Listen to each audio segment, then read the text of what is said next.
UltraGear gaming monitor.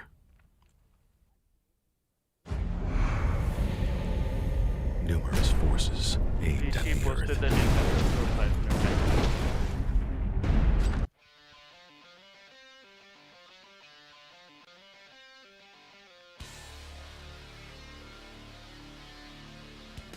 I'll give you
All right, ladies and gentlemen, welcome to South Asia Championship League powered by LG UltraGear. Today, it is the first semifinal between Exulansis and Lownine Esports. This is going to be a cracker of a game. These are the two of the best teams in the region, and today we're going to have an amazing time casting this for you guys. With me today, I'm joined by Sia, my favorite co-caster. What's up, Sia? How are we doing for this game? Oh man, I'm so hyped. Like this is gonna be, in my opinion at least, the most exciting of the matchups coming into the semifinals. Low9, the team that completely stomped VP for 14K. Okay, I can't. VP14K. Yeah, I can't tell their team name properly, but that shows how hard they stomped them, right? And then there's Exulansis, who basically have been stomping every single team in the entire tournament since last season. So this matchup is going to be hella exciting. I want to talk about the bans coming out. The Camille ban coming out instantly from Low9. What do you think about that?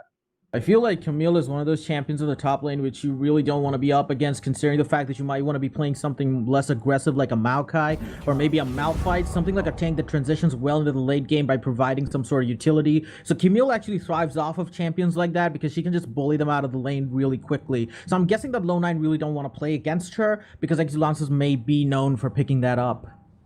Yeah, for sure. And then you see the Silas ban coming out, which I really like because we've seen both Katarina Bot and Dead Corporal play the Silas and the flex power between them. And for all we know, Video Gamer can play it too, so the flex power is absolutely insane. But the no ban, is that a bug, or did Low9 just, or should the Excellences just flex on Low9 with the no ban? That might be a bug, but then again, we really don't know. It might just be another flex trying to shake off the opponent's confidence a little bit with that unorthodox strategy. But, you know, Volibear banned from Low9 and Heimerdinger Karma banned from the side of Exulance, as they really do not want to be playing against those champions. Karma, of course, can be flexed both in the bot and mid lane, although a lot of people play her mid. So the first pick goes out for Ezreal, and we've seen Ganja doing really well on Ezreal in the last game that he played against VP14K, looking to repeat that kind of form in this one as well.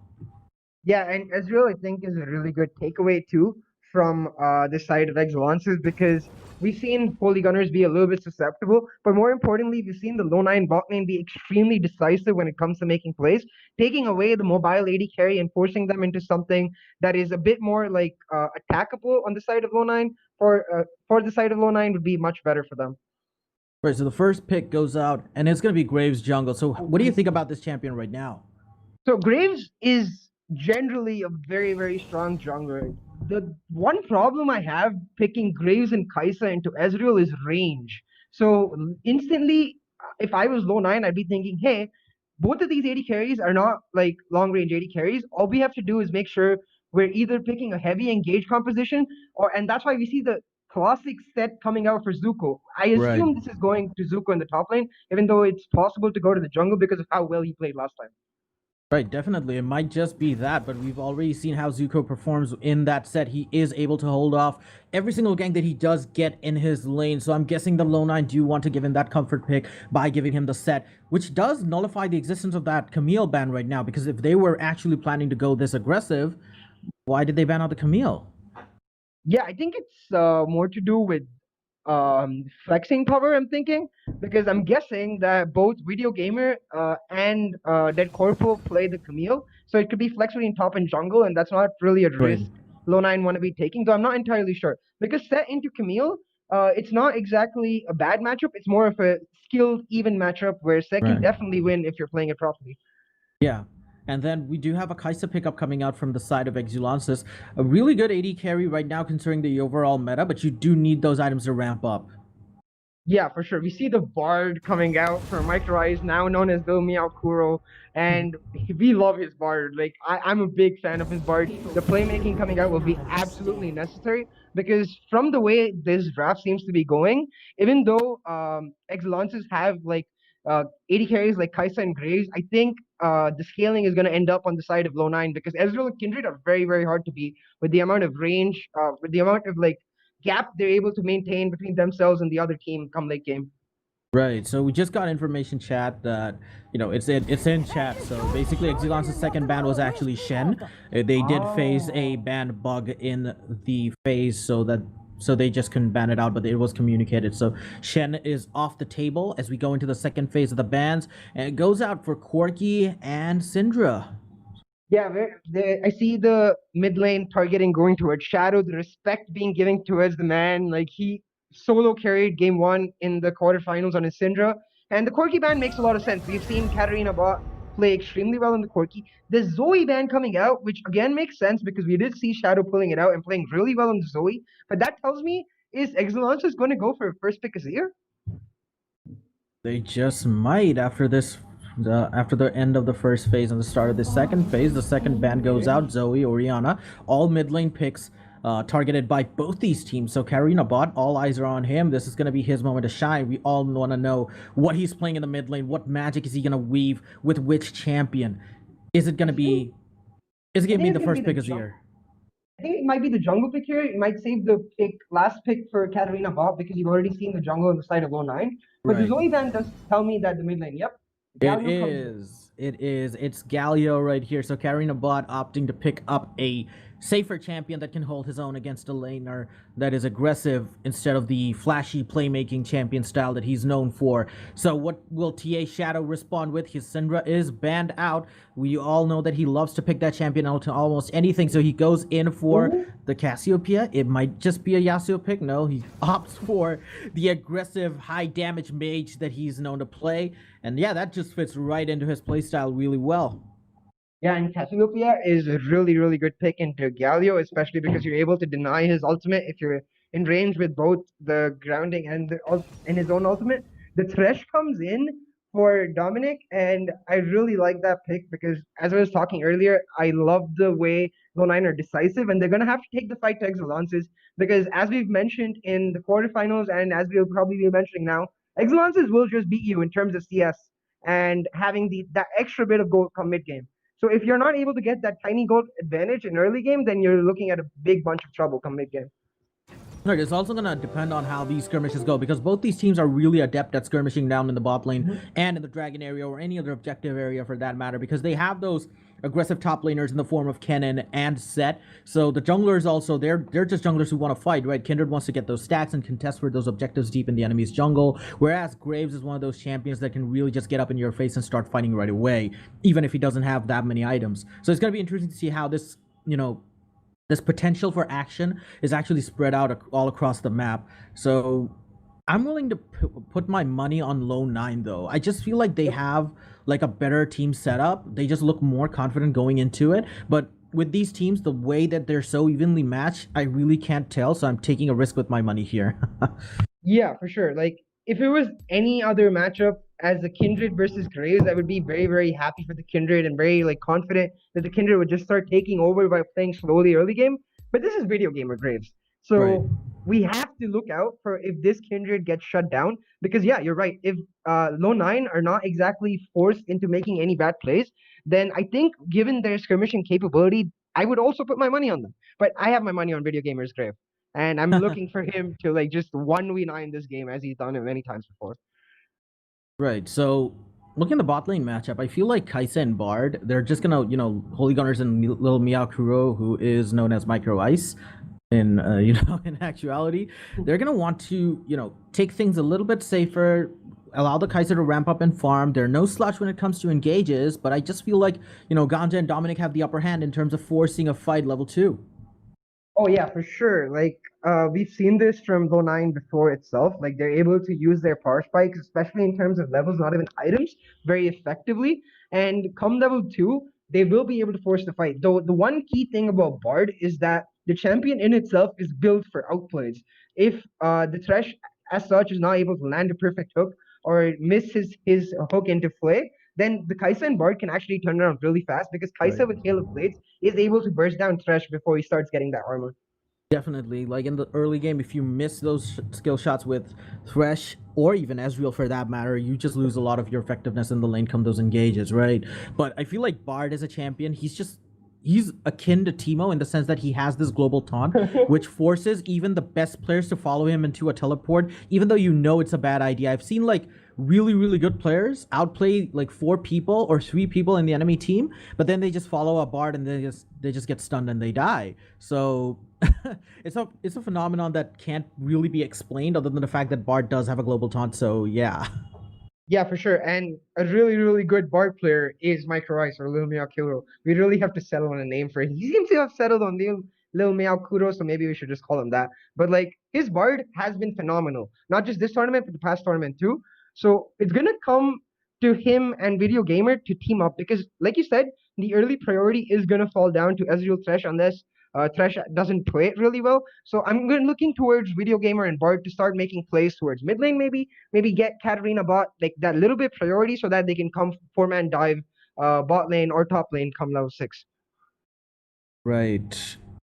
And honestly speaking, like, how do you feel like this jungle matchup is actually going to go? I mean, like, you've already said that Kindred versus Graves, you're gonna put your money on Graves. I mean Kindred, and then basically have that sort of Kindred's gonna have that sort of an advantage when she just basically snowballs out of control after she gets those stacks. But looking at the fact that a invade just might be a little risky in a game like this, how do you pan out these matchups? Like, what does Kindred do so that I should say they, because they are 2 champions in one particular character. So what does Kindred do better than Graves as a jungler?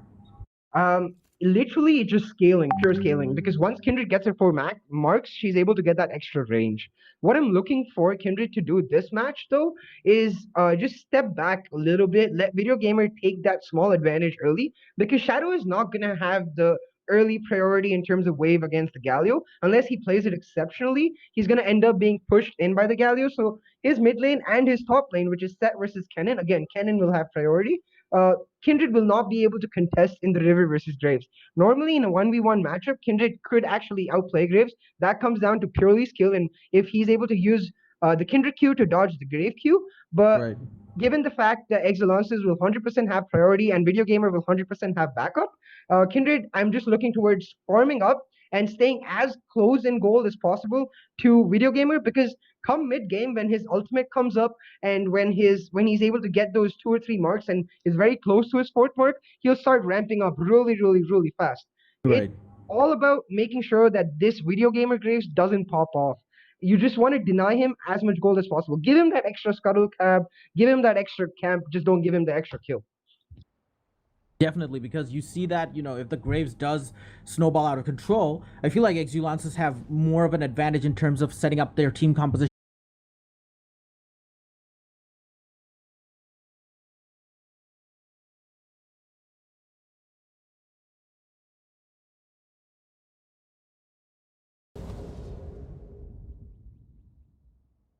All right, extremely sorry for that interruption, ladies and gentlemen, but we are back in it.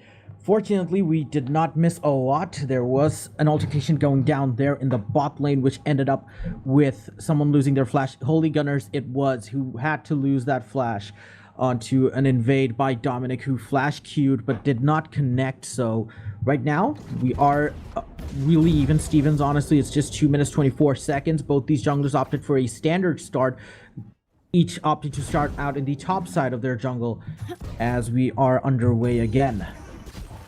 Yeah, that was a pretty uneventful start, bearing the one massive thing, which was, as you mentioned, Dominic trading his flash for the Kaisa flash and Holy Gunners. So now I'm starting to look towards this Kindred. She went from blue to Gromp to red, completely skipped wolf. So I think Shakya is assuming that his bot lane is gonna get ganked, so he wants to be on the bot side to be able to cover them. Oh, but mid lane? Okay. In the mid lane, okay, so Video Gamer was looking to try and make something happen, but just backs off. Meanwhile, in the top lane, we do see trades coming out from both Zuko and Dead Corporal. They just really want to go at each other's faces really quickly. Yeah, this matchup is going to be really just oppressive for this set. But we've seen Zuko excel in this matchup before. He's able to get counter kills when you least expect it. So I'm not really worried about Zuko. But in the mid lane, right now, as we do see that TA Shadow is forced to flash away, 3 members of them are converging onto TA Shadow. He is forced to back off. As still Video Gamer and Lil Meow Kuro, I'm still not used to saying that, he is wanting to converge in from mid lane, try to get that gank off, but Cassiopeia saves herself. by using that flash. Yeah, well done by K Shadow. Flash to flash trade is pretty good in terms of avoiding the gank, but overall will be a small advantage to Katarina Bob because he has the Unsealed Spellbook. Soon he'll be able to switch the flash over to another summoner that he can use. And more importantly, now that this Cassiopeia doesn't have flash, I'm assuming Lil Miyakuro is in the board. Oh, the But hook! right now, Dominic lands a hook onto Lil Miyakuro. They're going really aggressive. They're going to do a lot of damage. The Arcane Chip goes out. The Ignite is down. Is it going to be enough to take him down? First blood goes to Dominic. Yeah, it happened exactly the way you said it, right, Red Bro? Like, the priority coming in for the Ezreal Thresh, and Lil Miyakuro on the board just disrespecting Dominic a little bit. He's just walking straight off from the river, and Dominic's just like, no, bro, I will not take disrespect. Lands the hook perfectly, gets the Ignite off, and they blew the heal too. So it's a humongous advantage for Ezreal Thresh because, as we know, traditionally Ganja doesn't run the heal, he runs the exhaust, so that's an extra attacking summoner. So they're gonna start getting more aggressive. Right, and he didn't even need to pop that exhaust for Thresh. They knew that their damage was enough. He used that Arcane Chip really aggressively there, which is something that you want to use as an Ezreal to just add a little bit more extra damage to your overall repertoire when you're going in for a support like that in level 3. So that's going to be really good news for the bottom lane of Lownine as they have consolidated themselves in that lane. Does take a little bit of pressure off of Shakia to reprioritize some other lane as pings go down in the dragon area. 3 members of Exulansis already converging on it as Lownine are looking to set up in response. Video Gamer starts it off. Dominic lands a hook onto Video Gamer. They know that this is happening. Video Gamer is in a bit of a rut here. He's taking a lot of damage from the dragon. Ganja and Dominic are following in from the Tribush. They're gonna probably back up as Holy Gunners backs off, but Video Gamer still wants to stay. Takes a little bit of damage as Lownine are just gonna, you know, like take this secure dragon right now as Exulansis really drove themselves to a precarious situation. They were have to back up, but Dominic, here goes with that hook again. This might be a fight. Lil Miyakuro goes away. Here comes Katarina Bot with the taunt. Misses out. Video Gamer is dangerously low. Dominic is peppering him with pot shots right now. Ganja is there. Dominic flashes in for that dragon. Lownine secure that dragon, but here comes Zuko with that ultimate. Gets them down. Katarina Bot is slain as Lownine are dominating this fight right now. They get dragon and 2 extra kills. Or 3. Yeah, That's 2. Yeah, that was 2 extra kills for Lownine, but that was really weird, to be honest. From both teams, we see a sort of lack of communication on the side.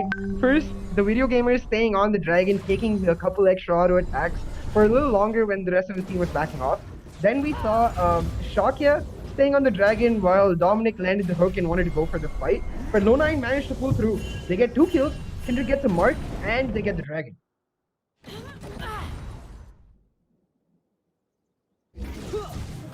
Right, so right now we are seeing like a very stalemate situation in the top lane as well. Even though Zuko had teleported, Dead Corporal is just holding on to that minion wave right now.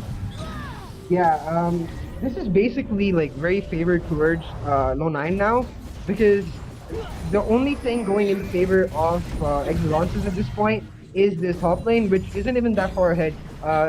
Right now, only Exulansis wanting to go a little bit aggressive here. He does land that Void Seeker missile onto Ganja. Holy Gunners still not opting to give this up despite that disadvantage that they put themselves in.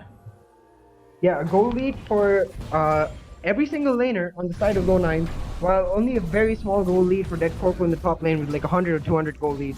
So this is going to come down to this Kindred actually scaling up to be a monster. I'm hoping they're going to go for... Oh, wow. Wow, that was a clutch Arcane Chip right there. Otherwise, that key from Bard might have landed. But yeah. Yeah, for sure. We see the tier coming in for the Cassiopeia. I assume the Ezreal is going to back and get his tier now too. And the fact that the Dominic on his Thresh has a stopwatch from the runes tells me that they might be going for a level 6 play, either mid lane or bot lane with the dive and Kindred ultimate. So that's going to be the next big fight for me to look out for now. But yeah, Dominic has been looking really good so far in the game. 100% kill participation.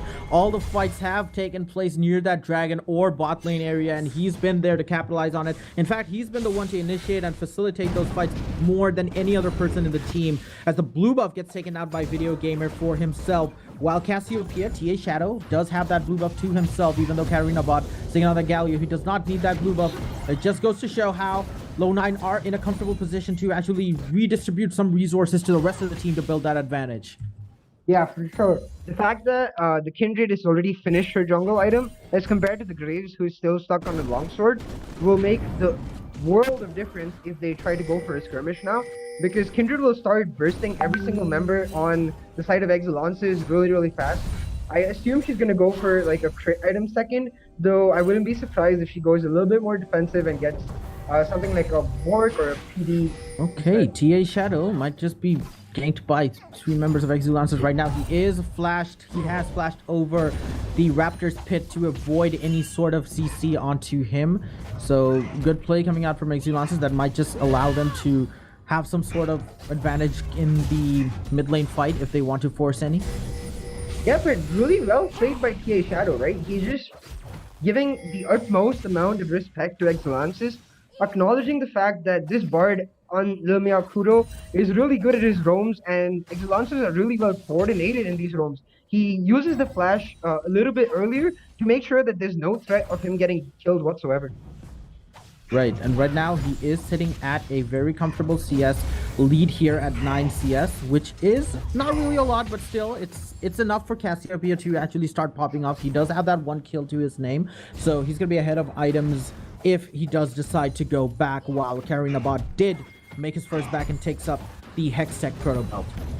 Yeah, but the item spike that I'm really looking at right now is the Manamune already completed on Ganja on the Ezreal.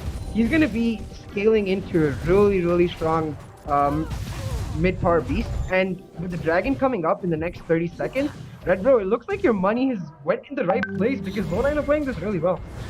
Right, I am feeling safe and secure with my investment right now, but I'm not willing to discount Exulansis. As look at the bot lane duo, right? They're just playing aggressive despite the fact that it's going down. Here comes an ultimate from Lil Miyakuro. It lands right onto Dominic, the danger man. 5 stacks on Kaisa is there, but Ganja doing a lot of damage. As here comes Hero's entrance from Karinabot. He's gonna probably pick up the kill. No, it is Video Gamer. Dominic gets slain down, but that took 4 members of Exulansis and a lot of commitment down in the bottom lane to actually secure this dragon. They are well poised to do so. I'm gonna have to see what Lownine actually do as TA Shadow drives out his counterpart. No, it's not actually his counterpart. It's Dead Corporal right now in the mid lane trying to hold it down. But yeah, my money's not safe anywhere, bro. Exulansis are getting themselves back into this game slowly.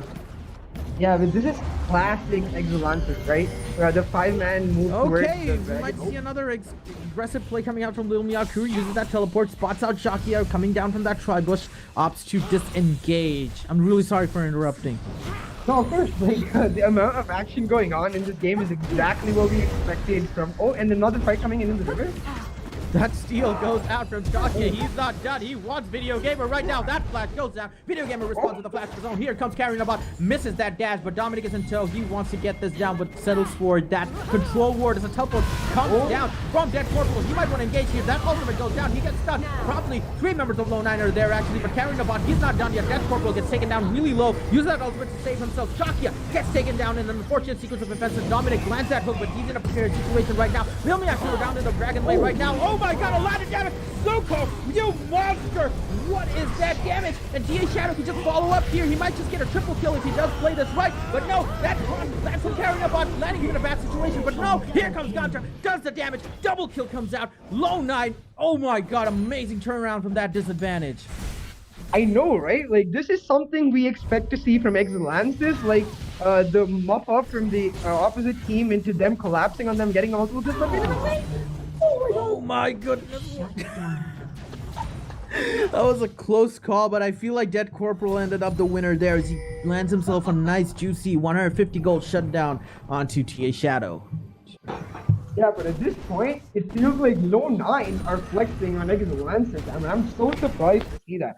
That turnaround by Zuko was clutch. They managed to get 4 kills for 1, and with the trade in the mid lane coming out, 5 kills for 2, and they're massively in the goal lead now. It's almost like a 1,500 goal lead, and while the items coming through are even more important than the goal lead. We see that the Ezreal has his Sheen plus Manamune, the Cassiopeia has her Archangel staff complete, and they're just gonna end up scaling way better into the mid game, which is what Exulansis want to do. Exulansis want to be dominating the mid game, but the way it's going right now, Lownine are going to be much stronger. Right, definitely. And I feel like that fight was just one pivotal moment in the entire game, which could ultimately end up deciding the fate of the entire game one, if I may say so. Because you saw that fight was so back and forth between these two teams, right? But Lownine, they got themselves into advanced positions before Exulansis could actually bear their full weight in, but they were quick to disengage owing to the fact that they have these mobile champions. Holy Gunners, he was caught out in a very precarious situation right there. It was really troublesome for him to get out of there. So he really didn't end up doing the damage that he wanted to. But as an Ezreal, it really doesn't matter how low you get taken out. You can just use your spells from long range and spam them, regardless of where you are. Yeah, this game for Holy Gunners is a little bit difficult given the fact that the moment he steps up, he's under constant threat by almost every single member on the side of Lownine. The Cassiopeia can instantly melt him with the poison coming out and stop him from healing at all. The Ezreal is much more stronger than the Kai'Sa at this point. The one thing... Okay, Video Gamer did want to engage in, and he does actually land dividends for him because he is now going to pick up a kill onto Dominic as well. And Dead Corporal gets that shutdown onto Ganja, even though Video Gamer actually teleported into... Oh no, here comes more action. TA Shadows might just get caught out of the Lil Meow Kuro. The taunt comes down from Karina Bot. TA Shadow is just gonna get taken down instantly. Oh my god, the damage follow-up is just too much. But I have to say, commendable play from Video Gamer. He went into that that Rip Curl pit, as it should be called right now. He went into that 1v3, and that support follow-up from his members of Exulansis was just the clutch play, as he might have just been taken down 3v1, but they just showed up in tow and he got that engage right there. They do secure the Rift Herald, but they end up losing a mid lane turret for it. Here comes Zuko. He wanted to go for carrying a bot, but opts to just disengage. Yeah, and Exulansis looked like that angry dragon was woken up, and there's like, how dare you? We're the team who takes the mid-game advantage with the massive fight. How dare you do that against us? Look what we do now. And they're just turning the tables around so quick. I'm so excited to see this. This is exactly what we wanted from this matchup. Lownine, the decisive team, the Exulansis, the winning team, the current defenders of the championship. And right now, there might be another engage coming out of the mid lane. Dominic lands a Q onto Lil Meow Kuro. He's going to be taken out. That face breaker comes out from Zuko. He's not going to let Bard go anywhere. That global taunt really coming to play here as he gets taken down. They might just be set up for a mid lane push right now. Yeah, like, the amount of plays being made by Dominic has been absolutely clutch. Of course, Exulansis are not falling under pressure, and that gives us a really exciting mid-game, and that also...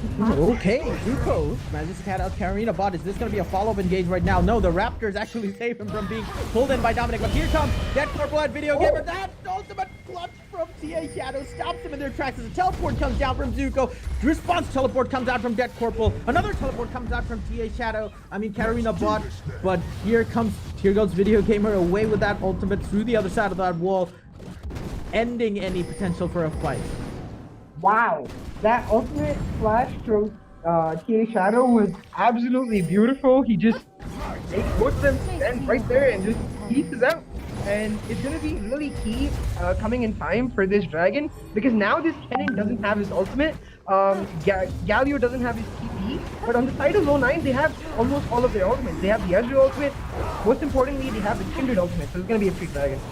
Right, so they do get this dragon uncontested, even though both these teams were just itching to pick a fight right here, as they do want to go for Dead Corporal, but he's just in beyond that Kennen, electrifying his way out of there to safety. But wow, both these teams just really want to go at each other as soon as they can find out an advantageous position for each of themselves. So really cracker of a game right now this is turning out to be.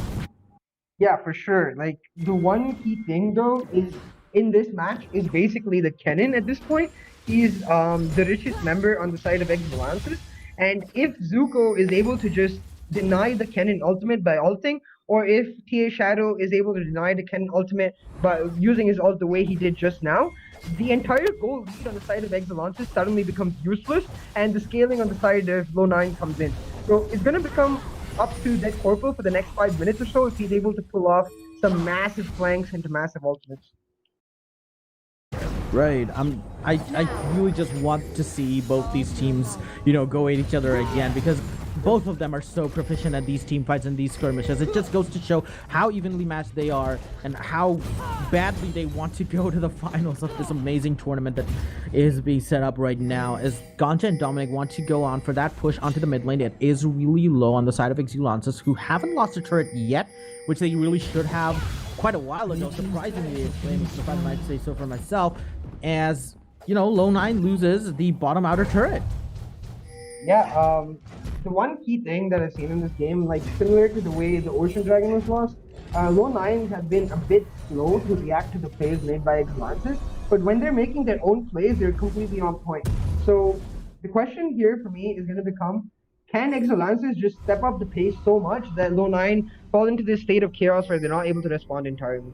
Zuko eyeing out, carrying a bot right there, but here comes Video Gamer. He catches out the Kindred. That ultimate is caught, but Video Gamer might just pick this up. The flash comes in, the Q, that auto attack right now, but Zuko carrying a bot, and he's now going in for the kill. That might not be enough as carrying a bot is flashing away. Here comes that Corporal in tow, pops that ultimate, gets that damage down. Bye-bye, Zuko. You got too greedy for that chicken, as he's just gonna recall safely under that turret while he roasts some chicken of his own.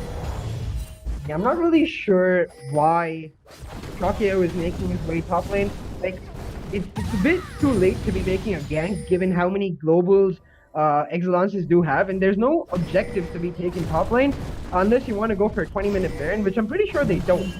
So that was a bit of an error and disrespect towards Exulansis in terms of the communication. You have to account for the fact that if you make a play in any lane, Exulansis will come and try to counter you. Definitely. I feel like they just spotted out carrying the bot in the top lane. They just thought that, you know, he was a champion that was caught out of position, and they just wanted to use that numbers advantage to converge on him. But I feel like, you know, Exulansis had Lownine's number, as evidenced by the fact that Video Gamer did make that rotate through the mid-side river and just caught out UltraGear with his pants down, honestly. He had to use his ultimate, but that flash auto attack from Graves really did a number on him. And despite the fact that he was ahead in terms of items in the early game, we now see that Graves has a Black Cleaver. And yeah, that basically shows to you that this isn't any normal general solo queue grade. This is Video Gamer grade. Like, he knows exactly what he's doing, and he might make some small mistakes, but he'll pull it right back up. Right, so as we stand over here right now, Exulansis are sitting at a 2.9k gold lead, which is unprecedented almost because of how they look to be on the back foot in the beginning of the game and how Lownine actually consolidated a lead for themselves. But it just felt like Lownine really did make a few mistakes in terms of their proactive plays that Exulansis were quick to punish. And that shows their tenacity. It's a testament to how, you know, they don't give up when they're actually down in the early game. They don't let that tilt them, and they just, you know, concentrated on getting the basics right, and they're rewarded for it with 3 turrets to 0. They are behind in dragons, but I feel like they're still better poised to actually take the next few dragons as well if Lownine can't get a pick. Yeah, for sure. Like, for me, what Lownine really needs to do right now is just get a calming voice in there in the comms and talk to themselves and understand that their comp doesn't really need to engage. Exulansis, they need to go in, they need to get that wombo combo, Cannon ultimate, Vigalio ultimate, and create space for Video Gamer to be auto attacking. Lownine don't need to do that. They have the Kindred, they have the Graves. The Ezreal has a finished Muramana with an Iceborne Gauntlet, and will just hope for days. All they need to do is calm down and take this very, very slow. And I also feel like, you know, Seth opting to build a Borg and the, you know, as the first item does lose him a lot of the survivability that comes with playing a set. But here comes Dominic. Oh my god, even that Hextech Chronovel could not take him from that hook. But that Zarya ultimate might just prevent him from Lownine. They just get stunned, but no follow-up coming out from Exulansis. Ganja is doing his best to get something down, but here comes Cassiopeia. Gets Video Gamer off the side of the lane, somehow out of vision, but Ganja also secures that pick onto Dead Corporal. This game is just going back and forth as Lownine are poised to take the second Infernal Drake of the game and their third. Yeah, Dominic's just like, CA, shut up, I know what I'm doing. He lands a clutch hook on Dead Corporal through the turtle belt, if I may add. That was so clean. And then PA Shadow just managed to close up the flank with Video Gamer trying to come to help his team. They're on the Baron now, and they actually do it really fast with Kinder to Cassiopeia.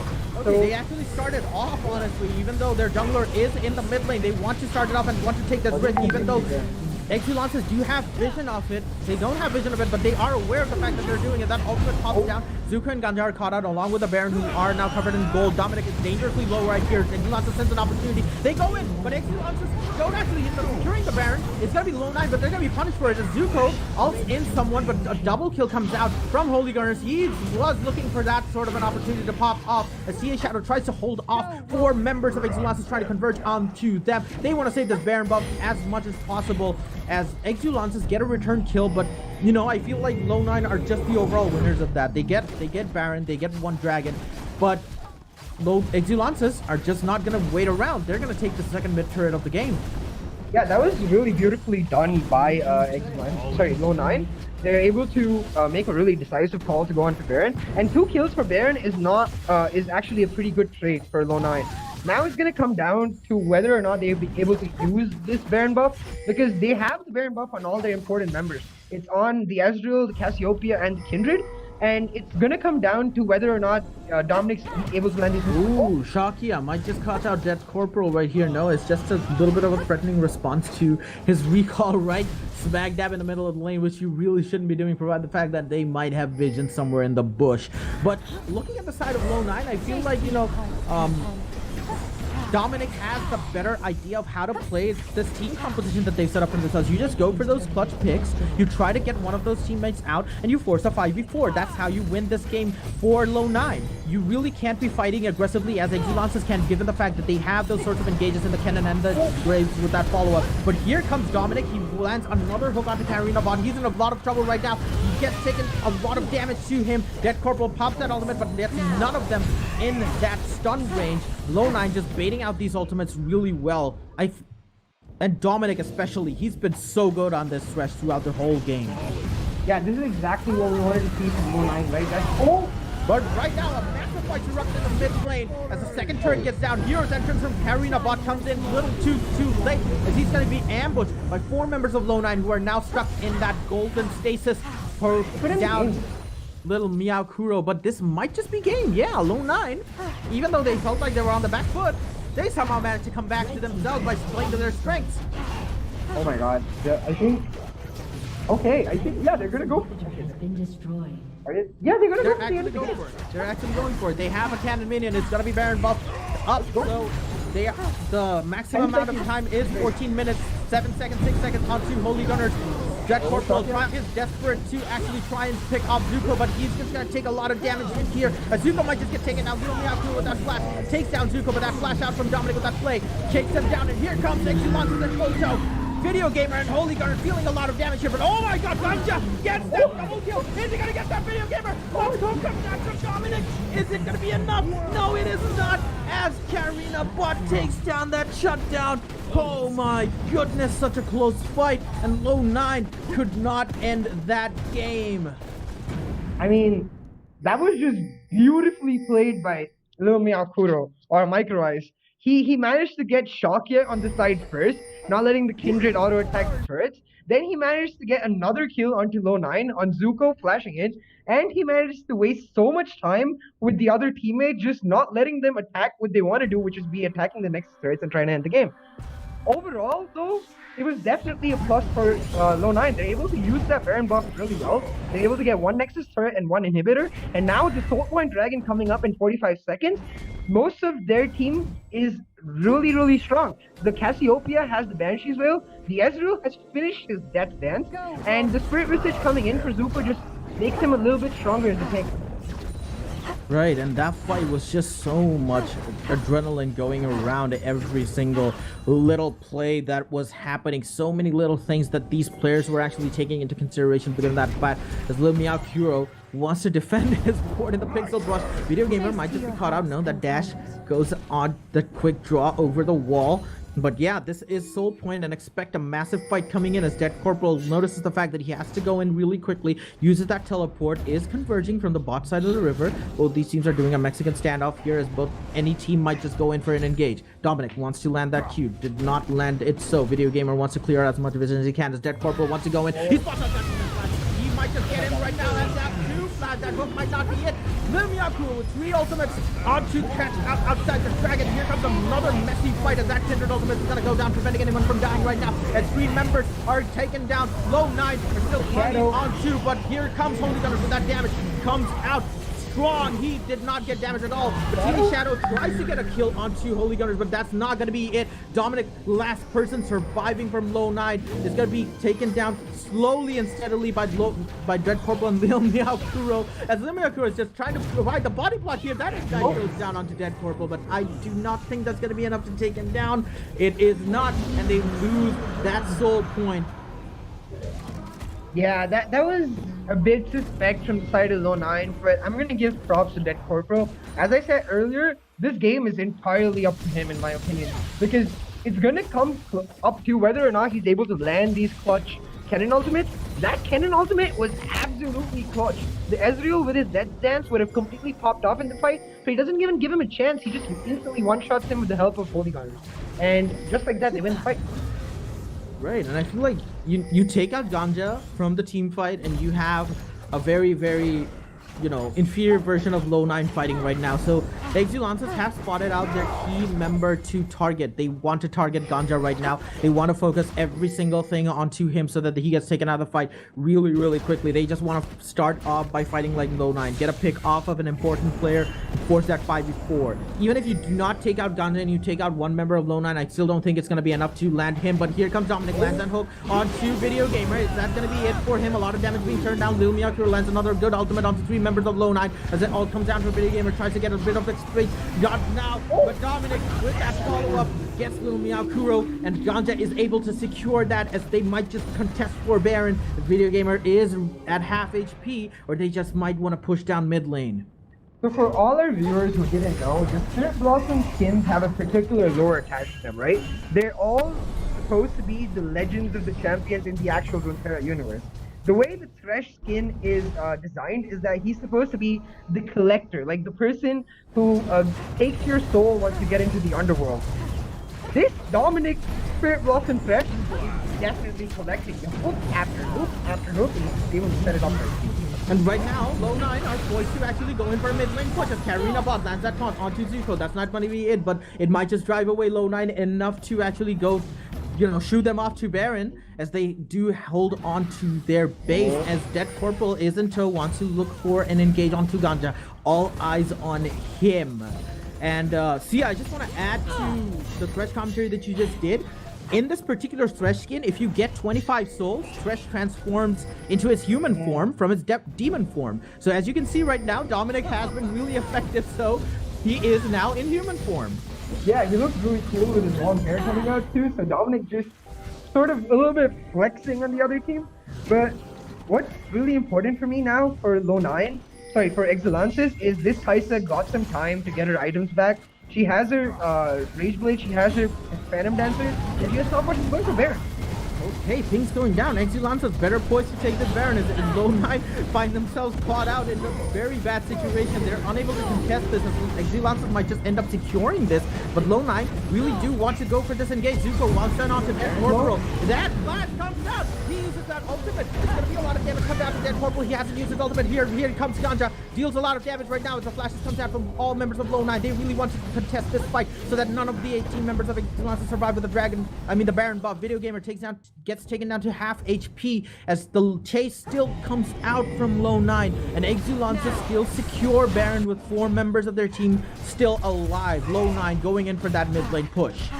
So that was absolutely brilliant by Exulansis. This is not a Baron that they do. Oh! Okay, that would have been ultra clutch, but he does land a play onto him. Ganja still does a decent amount of damage onto Lil Miyakuro. He's going to be forced to back off, as they might just not want to, push off against Baron Empowered minions. Even though they have the super minions on their side, Baron Empowered minions right now is just way too more powerful than, standard minions. As Ganja does get landed with that Void Seeker missile. Is it going to be a follow-up? No, Holy Gunners opts to stay his hand, even though they really do want to take him out of the fight. Yeah, exactly, right? Like, that Baron wasn't really an offensive Baron on the side of Exulansis. It was just a Baron take to make sure that they can stay in the game. Because if they did not take the Baron at that instant, contesting the Baron would be much, much harder, because Lownine would instantly move towards Baron, look to end the game. Now it gives Exulansis just a little bit more time to get the items through on their main carries. This Kennen is looking really, really strong, but more importantly for me, this Kaisa is looking really, really strong. It's gonna become about whether or not Holy Gunners is able to get into the back line and burst either Ezreal or Cassiopeia. But here comes Exulansis pushing down that bot lane turret. That inner turret is gonna go down to them as they have a very decisive push coming in with the Baron and Part minions down in the bottom lane. Carrying a bot in the mid lane as well, creating some pressure down in the middle as the dragon is going to come up. And if Exulansis do get it, they are going to be on the sold point as well as Lownine. Sake is offside. I'm not really sure. They're just gonna give this dragon up. It looks like it, and I'm really confused by that decision on the side of Lownine. Because while Baron is a great buff to be pushing in lane, it doesn't really matter as much when you're taking a river fight. But Lownine just seem to want to take any risks. I guess they're acknowledging the fact that they do have better scaling overall, and they're just going to take it slow. They don't necessarily need this dragon. As in Exulansis, both of them now get to soul point. So they're going to take a big fight at the next Baron or next dragon. Right, and I feel like they just gave that up a bit too easily. But at the end of the day, you really don't want to be forcing these fights against a team like Exulansis. You want to be going for those picks, which might not be possible if you don't have, if you haven't built up pressure in any other lane where you might think that any member of Exulansis can actually go. So forcing a 5v5 fight might not be in the best interest for Lownine at this point, given the fact that they are a pick-oriented team composition. So if you know, any of the members of Lownine actually built up pressure in somewhere like the top lane or the mid lane, given the fact that they have an open inhib right there, they could have just actually, you know, diverted some attention away from Exulansis to actually contest for that mid lane push coming out from the minions, right? So that might have set up Lownine better for a contesting in the Dragon Pit area as Lumia Kiro wants to go on for Ganja again. He gets promptly hooked by Dominic as the ultimate lands onto Ganja, and the follow-up comes out from Dead Corporal. That ultimate is going to secure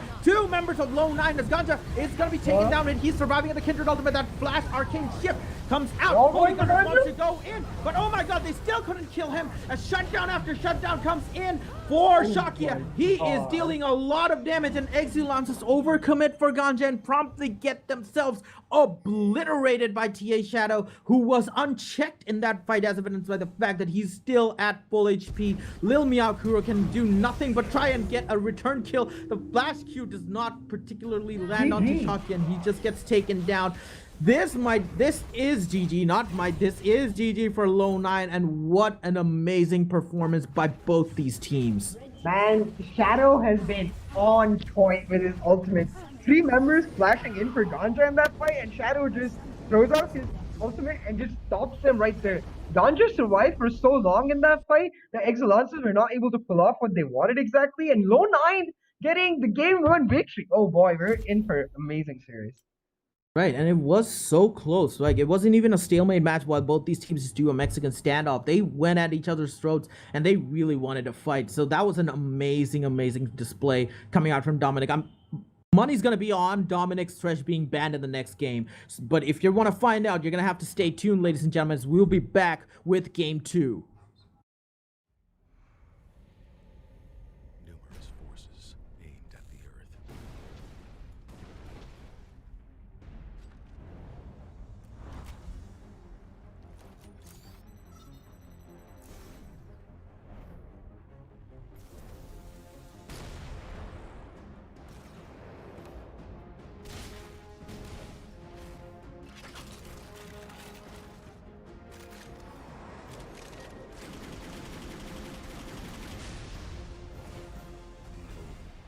Justice.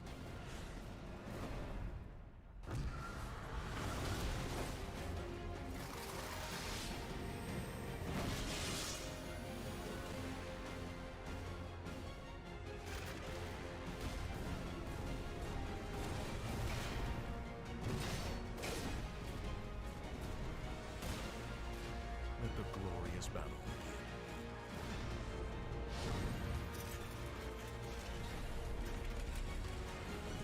begin. Geared up for victory. LG UltraGear gaming monitor.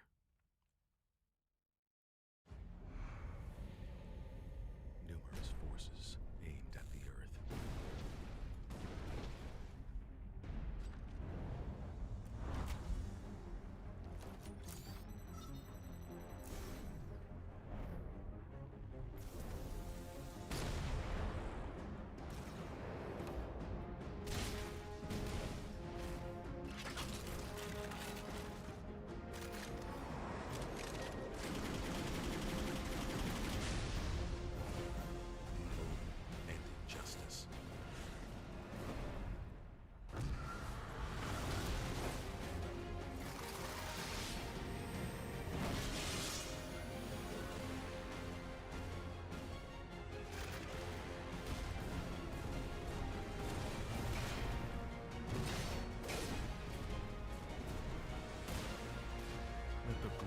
battle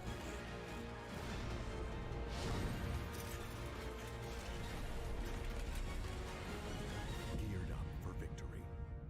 LG UltraGear gaming monitor.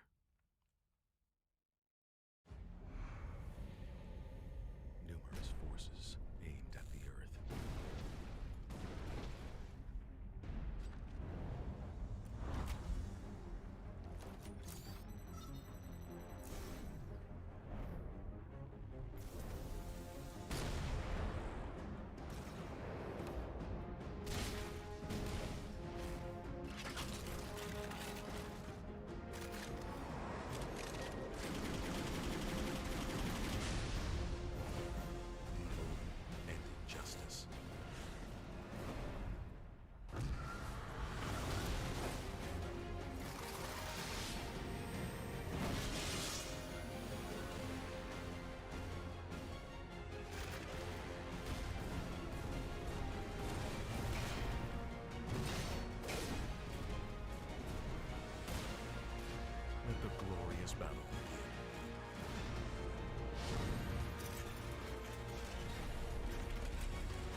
monitor.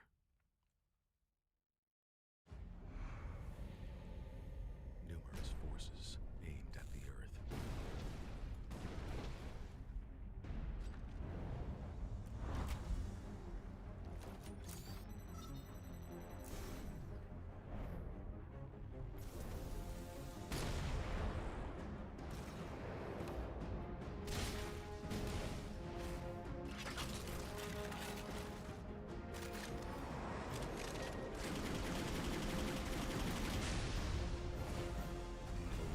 And injustice.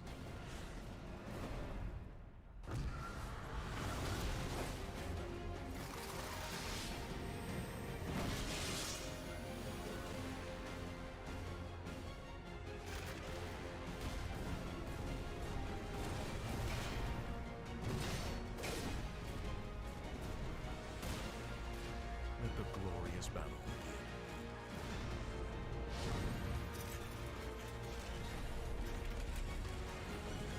Geared up for victory. LG UltraGear gaming monitor.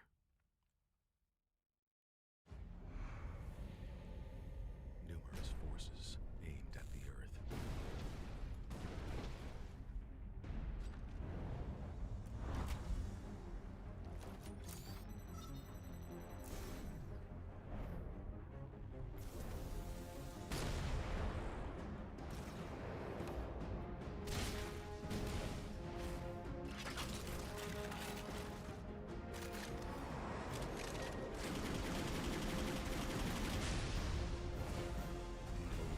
And injustice.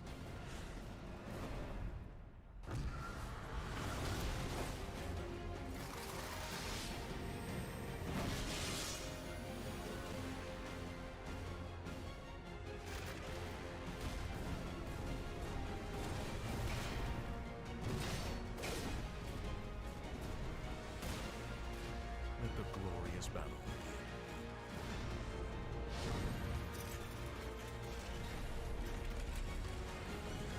Geared up for victory. LG UltraGear gaming monitor.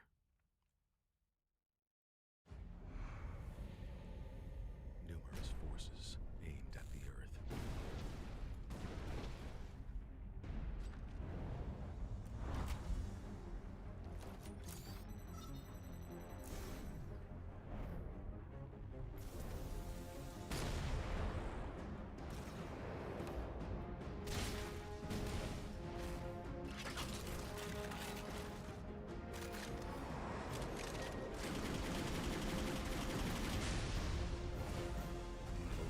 And injustice.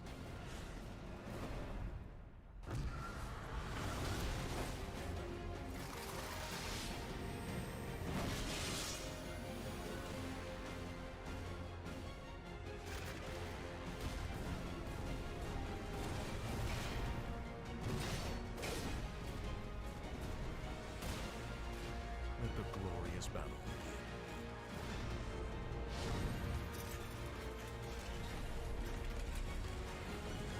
Geared up for victory. LG UltraGear gaming monitor.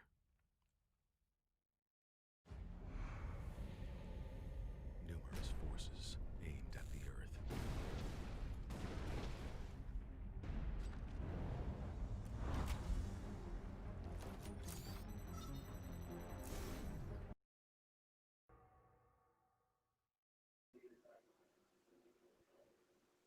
Okay, ladies and gentlemen, welcome back to South Asia Championship League powered by LG Ultra Gear. This is the semi-final for the day between Exulansis and Lownine. Right now, we had one of the best matches we've seen in the entire tournament. It was so close, but Lownine emerged victorious from that. They lead the series 1-0, and they're going to be looking to actually seal the deal in the second game. Sia, what do you think about what's going to happen in this one? I'm really interested in this draft because we know Cassiopeia is a really good pick for Katarina Bob. We know Thresh is one of the mains for Lil Miyakuro, and those two champions were really clutch for Low9 last time. So are they gonna get banned from the side of Exulansis, or are they gonna get taken away? But what I wanted to ask you, Red Bro, is are you gonna double down because you won your bet last time? I might just do it, honestly, because Dominic on that Thresh, he's been really, really good. throughout the entire game. And if he continues this reign of dominance from, like the onset of the second game, I think I might just be, willing to keep my money where it is right now in terms of betting. So yeah, standard stuff comes out from both these teams. We have a Caitlyn ban coming out from Lownine, which wasn't present in the last game.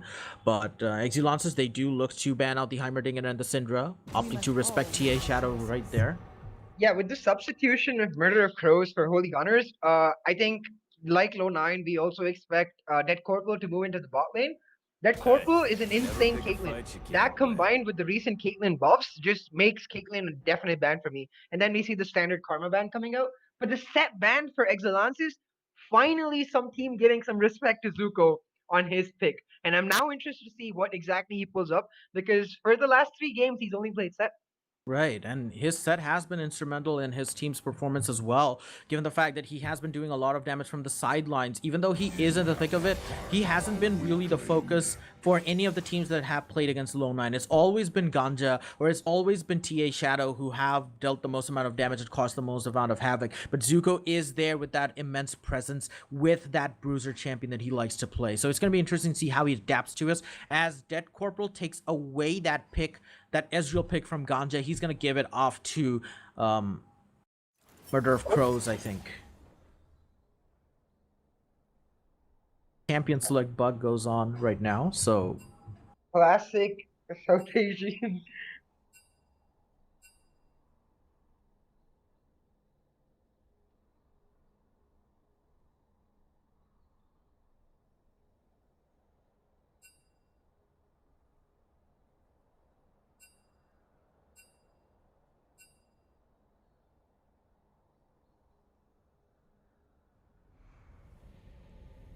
Numerous forces aimed at the earth.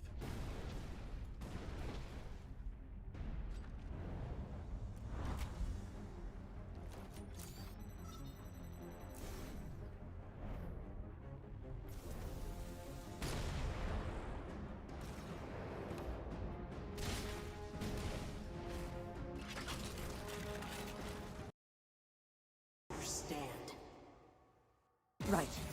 All right, ladies and gentlemen, we are back in it after that short interruption. The client bug is real, but yeah, what I was saying was Exulance is opting to pick away that Ezreal pick that Ganja has been really comfortable in over the last few games.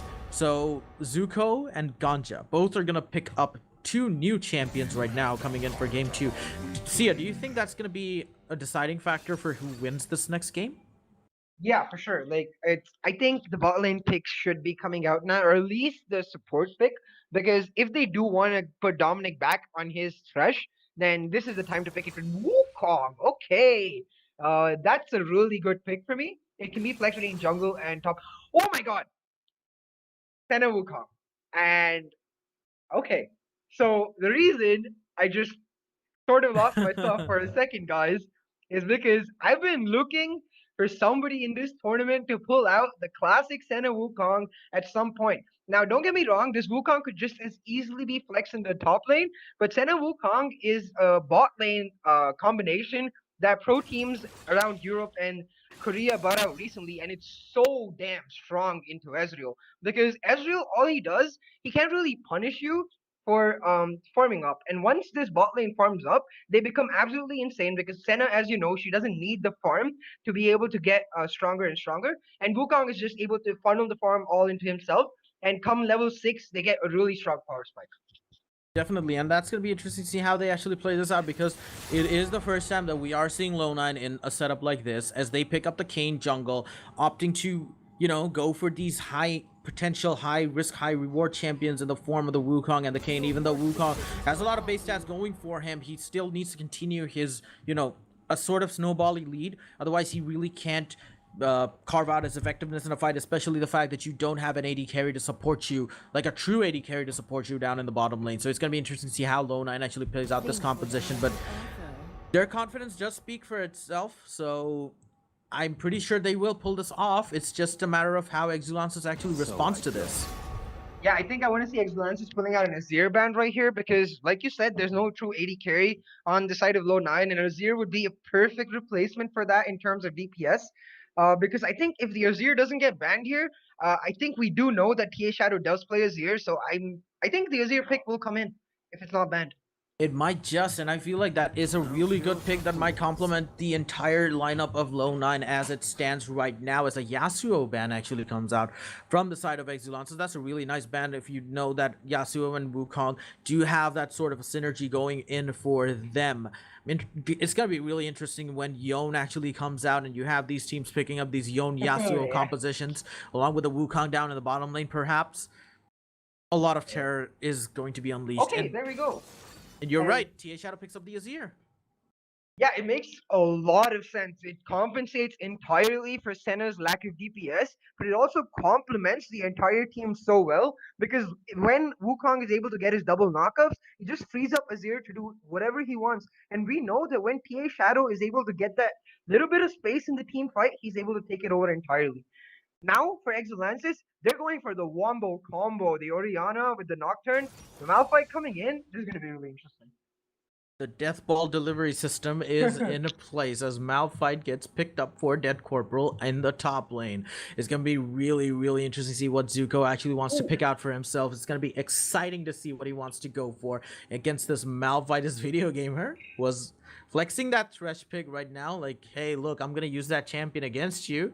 Might just opt for a hook champion as well with that Ezreal. Wow. Okay, he opts Oh in the my. brand. Okay. So remember when I said that the Ezreal is not the most suppressive of laners for Senna Wukong? Brand is. Brand will literally set Senna Wukong on fire, and you can't really, as Wukong, a melee champion, be farming a lot. And Ezreal Brand is basically a much more like aggressive version of Ezreal Karma. Suddenly, this enables that Corporal to be that much more aggressive with his arcane shift, go in for the poke, and try to win this lane. Right, as Zuko actually opts for a Gnar pick, which is interesting, if I should say so, honestly. I was expecting a bit more of an aggressive pick, like, I don't know, but yeah, the Gnar pick is definitely interesting. It's gonna be really, I'm hyped up to see how he handles this one matchup, honestly. Yeah, I think the Gnar is decent into the Malphite because early in lane it does really, really well. And after you see the brand on the side of Exulansis, as Low9, you have to basically abandon all hope in the bot lane for early game. You have to just tell your Senna Wukong, listen, at level 6, you're going to be monsters. So try to not die to level 6. I'm going to try to get my either top lane or mid lane fed up and get my stacks from there. Because this Kayn is going to be looking to. I hope he's going to be looking to go blue Kayn in this matchup because Malphite is the only tank on the side of Exulansis, and Blue Kayn will absolutely wreck the entire back line of Exulansis. Definitely, and I feel like Shakya has that opportunity for himself to carve out a lot of window of opportunity to actually do a lot of damage. Because even though that Exulances look a lot strong in terms of their team fight initiation, they really don't have a lot of follow-up CC once they've blown all their spells, save for the brand who has that stun remaining. But I feel like if you're a good Kayn player, you really don't need to worry about that. So I feel like Shakya has that opportunity to just go in, wreak havoc, get out, while he has good follow up coming out from Dominic on his Wukong and the Gnar rushing in that Zuko is going to be doing, obviously, because he likes to be in the thick of everything else in the fight. So looking at both these teams, it seems like both of them have similar playstyles in terms of how they want to fight each other, right? Both of them really want to get up close and personal in your face. They want to start off these fights in comparison, in stark contrast to the composition that Lownine actually wanted to set up in game one, with Dominic playing that threat, setting up those picks and facilitating those 5v4s in the consecutive follow-ups. But yeah, it's gonna be really, really fair, I should say, in the team fights, because both these teams are just gonna go ham right at the get-go. Yeah, and these comps like basically accentuate what we were looking at in game one. They're completely team fight oriented comps. Like, yes, the brand is a good lane pick in general too, but he's gonna scale up to be this mid game beast with his ultimate, especially if you're able to land the classic Oriana Katarina bot ultimate, which we've seen him pull out completely out of nowhere for clutch plays previously. So they're putting all the eggs of their basket in their main players in Lumia Kuro, Katarina Ba, and at Corporal. What I'm really interested in is this Kayn versus Nocturne matchup generally Nocturne is much much stronger than Kane. Come mid game due to his ability to just pick his fight whenever he wants. But if Kane is able to get that slight advantage early game and get his transformation really fast, he can outpace the Nocturne. Nocturne. Right, definitely, and that is going to set up really well for him because, a Kane which has transformed in comparison to a untransformed Kane is a stark difference, honestly, because he just comes on to a beast of his own if he gets that transformation right, and it's gonna pay a lot of dividends for him if he does manage to get that out of the way. But I still feel like he might just divert to a red Kane as well if things are going south for him. That's just a versatility that Kane brings with him as a champion. You can opt to actually readjust your build path. If you're doing really well and snowballing really hard, you can just opt for that blue Kane and continue that snowball. Or if you're in a stalemate situation or you're not doing too well, you can just go red Kane and build Bruiser, still dish out lots of damage and just be an overall nuisance for the enemy team. So it's all going to come down to what Lownine state is when Kane's transformation opportunity actually comes up. So even though he might just gravitate towards a blue Kane, we should not count out the possibility of him switching back to the red Kane if Lownine aren't doing well, which isn't really something that I'm looking forward to because Lownine have been playing really, really well. So have Exulansis, so it's going to be really, really close anyway. So Yeah, for sure. Like Red Kane is just in general really strong. So if he's just he be especially if his team calls for him to be that little extra front line with Nar, we can definitely see him go towards Red Kane. The question I have to ask you, Red Bro, right now is you've seen both the comps. You've seen Lil Meow Kuro and Micro Eyes take up this brand and decide to carry his entire team onto his shoulders. Are you gonna double down or are you gonna pull your bet back? I feel like I really want to double down on this one because it just All adds right. a little bit of interesting, flair to the game. Because Low9, they look more confident going into game two. They have won that fight, which was, it can prove demotivating for a team which has tried so hard to break a stalemate where you have both these teams going at each other's throats and you really didn't see a lot of misplays coming out from Exulansis either. It was more on the side of Low9 where they squandered their lead that they picked up in the first few minutes of the game. So Exulansis are going to be a bit more demotivated and a bit less confident compared to Low9, but that just might add a tinge of overconfidence to Low9's plays, and which Exulansis might want to actually capitalize on. But I still feel like, given the level of these teams and the level of the skill of the individual players, I don't think that's going to happen, and Low9 might just scrounge out a second win in game two. Yeah, definitely. What I'm really, really, really looking forward to is Katarina bots Oriana. Every other pick on the side of Exulansis has a significant amount of impact with the way the match goes, but I don't think anybody on the side of Exulansis is as comfortable with their pick as Katarina bot is on Oriana. I've seen him 1v5 games single-handedly with his shockwaves, and if he's able to pull the right ultimates off, it won't really matter how well Lona play because those Oriana ultimates can make the game completely flip. Definitely, and it all depends on who gets that first initiate onto how many members of the opponent team. But at the end of the day, you have to realize that both these teams also have really good counter engages. You have the Nocturne, you have Brand, who can just dish out insane amounts of damage, which in a follow-up if you do decide to dive his entire team. So there's no lacking in the damage department for either of these teams. So it really doesn't matter as to how well you've initiated. It's just how well you retain that momentum and just land combo after combo onto the enemy team so that you just obliterate them in a few seconds so that they cannot, get that retaliation out. And Exulances are better poised to do that more than Low9, which means that Low9 will have to work extra hard to consolidate leads for themselves in the laning phase come those mid-game team fights. Yeah, like unlike general play where Zuko ends up getting counterpicked and is forced to play weak side, he's actually on the strong side of the map for his team right now. He's gonna have the laning advantage, the laning priority. Same for the Azir, like he's gonna have a push advantage, at least coming towards level 6 when Kane wants to be making plays. So it's gonna be up to Low9 to use the lanes that they do have in their favor to their advantage. But we see okay, no invade's coming up. Oh wait, invade. Hey, it might just be an invade coming out from the side of Low9. They're actually wanting to go in, but there's another disconnect and another pause. I actually want to use this time to point out that Dead Corporal on the Ezreal is running press the attack. And this just further confirms for us how aggressive this bot lane is going to be. And I'm really interested to see if that Summoner spell pans out because that's not something we see usually on the Ezreal. Okay, Lownine, they're looking really confident here. They just might want to go for this invade and down in the red side. Now they opt to just set up a ward near that curve of the red buff wall and just back out as they realize they've been spotted out. So Video Gamer and Murder of Crows moving into the top side of the jungle, and that's going to be a fight, I think, right here in level 1, unless they move out, because the Kane will be looking to start Raptors. Definitely, and like Limiao Kuro, Dead Corporal already setting themselves up for a advanced position down up to Lownine's jungle as they do spot out Dominic and Ganja waiting to leash for Shakia.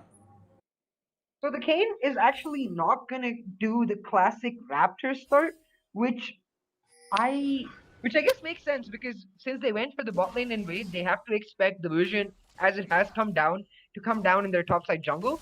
So they want to make sure that the Kane's pathing isn't completely revealed. But I assume this is going to be a full path Kane. Like he's going to go from blue to Gromp to Wolves to Raptors to red buff to Krugs and just try to farm up and get to level 6 ASAP.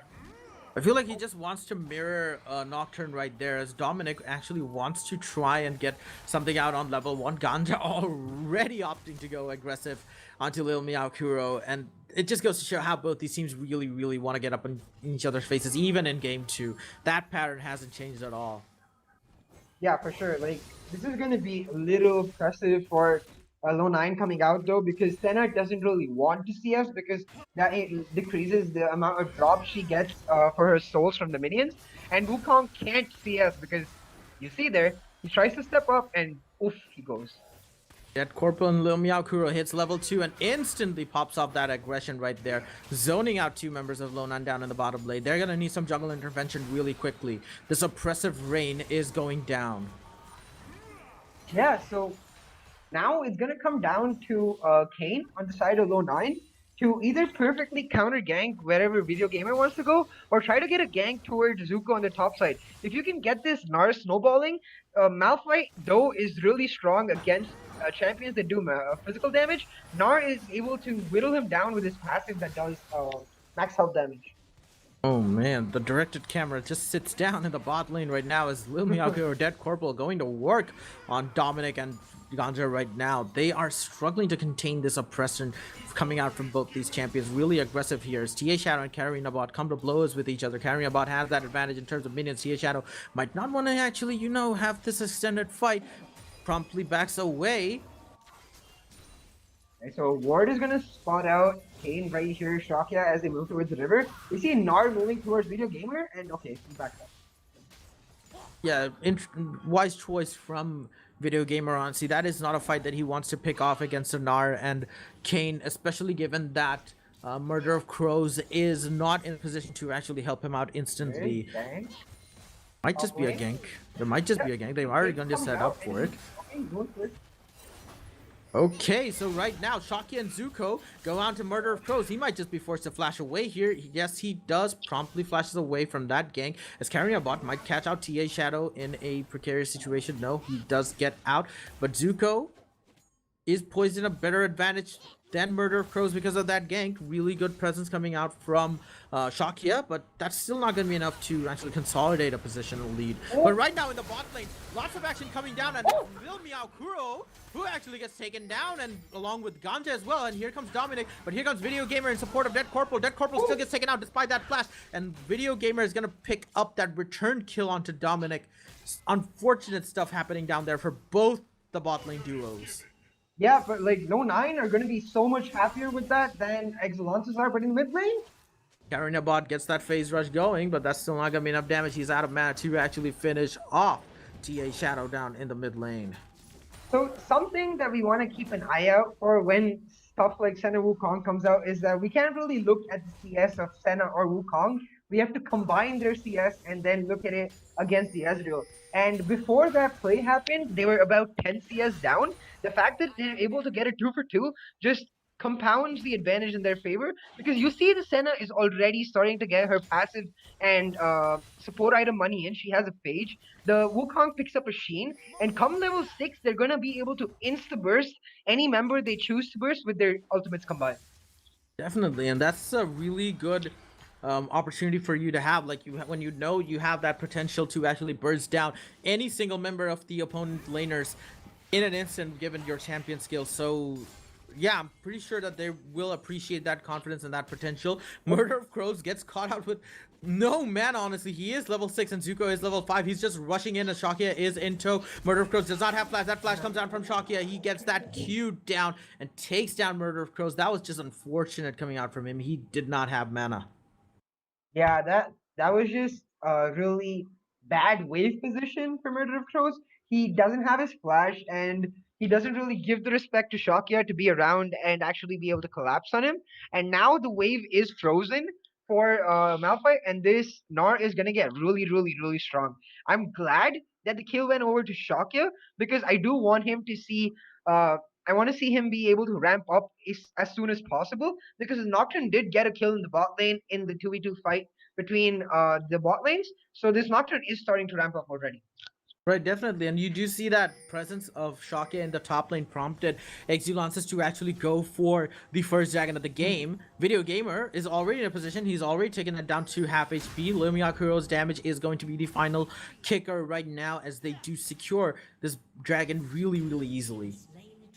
Yeah, so this Nocturne is right about to hit level 6. Let me just see his experience. Yeah, he's really close to level 6, so he's gonna hit it any second now. I think after 2 camps, or 1 camp maybe? Yeah, 1 camp. And as soon as he hits level 6, I want to see him making a play towards mid lane or try to get the cave. But in the bot lane. But okay, so bot lane right now, engages coming out, Ganja. But meanwhile, in the jungle, Murder of Crows spots out Shake. Is this going to be a revenge kill right now? He does not have his ultimate. He did use it. Shake uses that Q to try and get away. Murder of Crows still chasing in. He is joined down by Karina bot. Are they going to go for this engage? The flash comes out from Karina bot onto Zuko. He wants to go for Shakia. Is prompted to ult onto Zuko. Here comes an ultimate from Video Gamer. Zuko might just get taken down. That flash passive on attack is not enough to finish them off. And he does take a lot of turret shots, but that's not enough. But Karina bot, he takes a clutch turret shot and gets taken down. Zuko, meanwhile, in a bit of trouble here as TA Shadow comes in and secures his kill. That was just overcommitment from Exulansis. Exulansis showing small signs of desperation as the Katarina bot flash coming in to try to commit to that forces Video Gamer to use his ultimate to come in, and it ends up being 2 kills for 1 in the favor of Lownine. And now this Azir is also really strong, and he's gonna be able to scale into Beast. Shakya, meanwhile, he's just like, okay, bro, thanks for the souls, I'm just gonna peace out of you. But right now, here comes Dominic aggressive onto the bot lane. He wants to get down the Miyakuro. Second ultimate comes popping off. Dead Corporal is going to be flashed up. But here comes Karina bot with that teleport. He does do a lot of damage as the exhaust goes down. Dominic wants to go for that second round. That was not wise, honestly. As Dead Corporal, he might just get taken down. But Ganja still trying to actually land the ultimate onto Karina bot. Just didn't get it on. And Catbot with that clutch TP gets it back for Exulansis. Not going to translate it into anything else, but wow, that was just really good macro play to respond to that aggression coming out from Lownine. Yeah, but this is looking really, really scary for Exulansis at this point. That ended up being a 2 kills for both sides, with a TP blown for Katarina bot. TA Shadow just chilling in the mid lane. He's gonna get a plate for himself now. And meanwhile, Kane on the Shakya is just farming up his opponent's jungle. And he's gonna be able to move towards the Rift Herald, given the fact that both his mid lane and his top lane have priority. This is going to purely come down to execution on the side of Exulansis, because the momentum and the goal lead is in the favor of Lownine.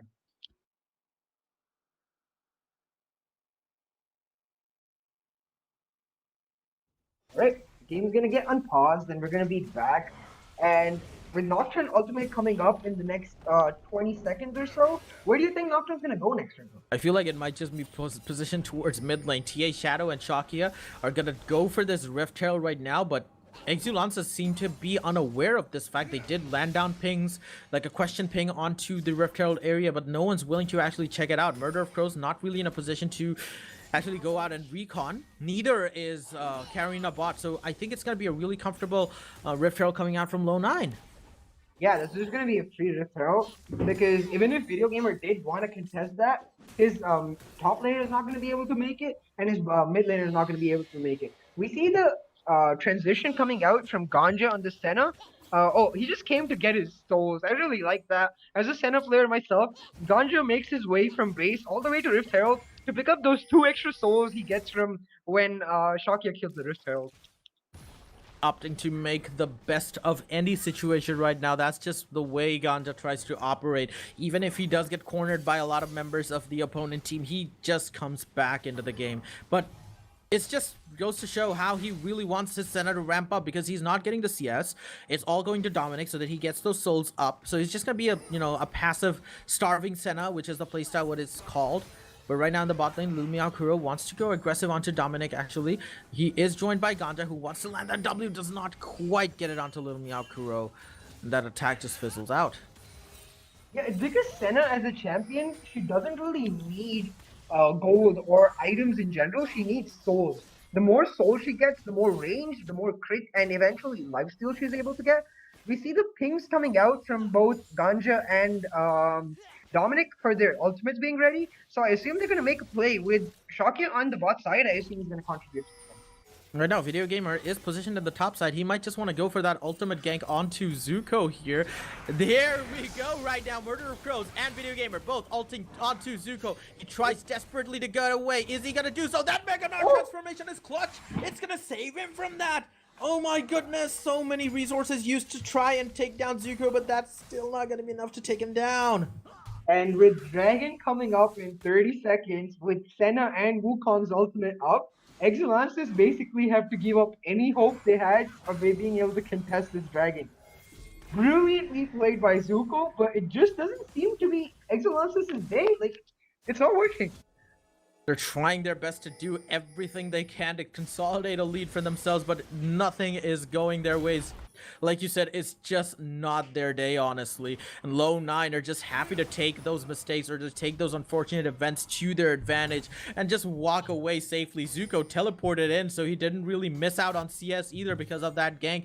As Exulansis now do not have the Nocturne ultimate. They cannot contest this dragon. Lownine are actually doing it really quickly here. Shakya is going to take it out promptly as they now each have a dragon apiece. So this Senna now is at, let's see, 31 souls. So she has extra 34 souls, sorry. She has extra 26 attack damage, free 15% critical strike chance, and extra 20 range. She's just gonna go buy her Black Cleaver now, and she's gonna get really obnoxious in lane with the Wukong, because the Wukong, I think, is really close. Let me just check his gold. Yeah, he's only 300 gold away from him buying his Trinity Force himself. And once those items come in, the Ezreal brand aren't really as relevant as they were meant to be in early game. The reign of terror set up by Dead Corporal and Little Meow Kuro is gonna come to an end as Lownine's both bot laners are going to consolidate those items lead right now as round 2. Video Gamer and Crow wants to go into Zuko. He does get stunned out, but Video Gamer still wants to go for it despite taking these hurt shots. Here comes Shakya in tow. That clutch Senna ultimate might just be enough to save Zuko. Is he gonna save himself again? The turret shots take down Murder of Crows as Exulansis can't seem to catch a break even if they want to play it, but they just might want to go for another play in the bot lane. They're just waiting for it. They don't have vision in it. Dominic and Ganja are unaware of the fact that they're waiting in tow. They don't have support. Carrying a bot wants to go out for Shakya. He's low on mana, but just has enough to use a spell to go off that wall. Here comes 2 members of Exulansis. They want to go for this, but no. Dominic and Ganja just too strong. That root comes down. TA Shadow wants that teleport right now. The Shakya gets caught out in the top lane by carrying the bot. This might be curtains for him. It is. That shutdown goes on to carrying the bot. Really greedy comes out from Shakya, but here comes Zuko. Might just take him down. The flash fails from carrying a bot, and Zuko is just going to pick up a really comfortable kill. But down in the bot lane, what just happened? I think there was a bit of indecisiveness in the side of Dead Corporal and Luminar Kuro. Like, if they went for the play right when Senna and Wukong were right there, they could have pulled something off, but they let Senna and Wukong move forward and create that extra gap, which gives the Wukong a little bit of time to be able to re-engage on them. And that's what Senna and Wukong want to do. They just want to be able to ult in on both of you and get the fight off. Definitely, and Dead Corporal, Liao Kuro, even if they try to do anything, they're just, getting beaten back by Ganja and Dominic. That's how strong they've actually become in this lane. And, Ganja Senna popping off 422, 300 gold bounty, one Black Cleaver already done. Yeah, he's pretty much set.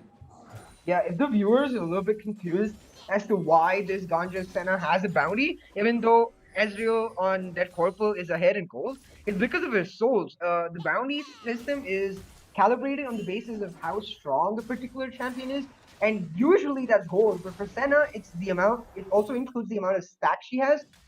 I think she's reached 40 stacks now. Yep, she's reached 40 stacks, so she now has an extra 50 range, putting her at 700 range. That's basically like a little less than Caitlyn range, and so she's just gonna get even more and more obnoxious for that Corporal. One of the best things about Ezreal is the gap he's able to maintain, but Senna is able to close down the gap with the extra range he gets. Right, and oh my goodness, carrying a bot, that 1QW opting to do a lot of damage on the CH Shadow, that W and ultimate, here comes CH Shadow, he puts Karina bot in the face of that turret, here you go, finish this off, wow, TA Shadow opting to hand it over to Karina bot, you're not killing me, this is my game right now, that ultimate was really, really nice. Lownine are showing up today, like guys, don't forget that this team, okay, Nocturnal. But right now, that ultimate goes down. Jungler versus jungler. But Shakya manages to escape. He has gone for that red cane, so I don't think Nocturne actually wants to duel him anymore. Like, the longer you duel a red cane, the more you seal your fate, honestly, because of the amount of sustained damage and sustained healing that he can produce. But here comes Murder of Crows. They want to opt to contest this Rift Herald. Teleport comes up from Karina bot. Zuko might just get caught out. That ultimate comes out from Murder of Crows. Here comes an ultimate from Ganja supporting his team. Zuko still surviving a little bit with Orianna in tow. TA Shadow gets taken down, but Zuko is still not dead. This man just won't die. And here comes Shakya. He might just want to take him down, but he's low on mana. The ultimate lands. Zuko, the stun does land on him. He still has Mega Gnar form. He gets him down. He's going to shift to normal Gnar form. Is he going to be able to bounce out of the Murder of Crows aggression here? Oh my goodness, like I said, this man just doesn't want to die. Yeah, he's playing like an absolute beast, showing us that he's not just able to pull out those clutch outplays on set. That's just him. Like, give him any champion, and this guy is able to hold off ganks, hold himself off in team fights. He knows the exact limits of the champions he's playing, and he's able to pull out such clutch and such close plays. I bet his jungler must feel really good about playing with him because he really doesn't need to worry about his top lane getting ganked out or getting killed. If you have a top laner as good as Zuko, I mean, like, good jungling is confirmed because you really don't have a lot to worry about. He's just been that good at subverting attention away from him and just escaping gank after gank. Yeah, though it's not over yet for all the Exulansis fans out there. It's still only 1,000 gold advantage for 9, but Dragon Fight. Okay, Shakya wants to actually go really aggressive. They accidentally actually start off this dragon, but they opt to continue it in order to bait Exulansis into a fight that they might really not want to do. But Exulansis know that they don't want to give up this dragon right now. The ultimate comes down from Gamer. He just steals out the Infernal Drake, but here comes Zuko. Mega Gnar onto them, roots down on three members of Exulansis ulted. Here comes Dominic with the follow-up ultimate, but here goes 3 members of Exulansis fighting in the backline against Ganja. He held them out for a long time, but Dominic and TA Shadow are all that's left to take down Murder of Crows, who does try to escape, but Dominic might just have his Nimbus Strike up in Crow quickly. The Nimbus Strike is there. The flash auto attack deals in. Dominic trips up 3 kills in the last fight. The ace comes out from Lownine, even though they lost the Infernal Dragon. Yeah, like, really well played by Exulansis to steal the dragon. Really well played by Video Gamer. And we saw exactly how Exulansis might be able to pull this game back in that fight with the brand ultimate damage coming out with the rest of his team. But Zuko, the guy just comes up out of nowhere with these such clutch ultimates. He did it in the last game with the set ultimate going into 4 people. He's able to get 2 of the main carries on the side of Exulansis with his Gnar ultimate this time and just let Wukong clean up.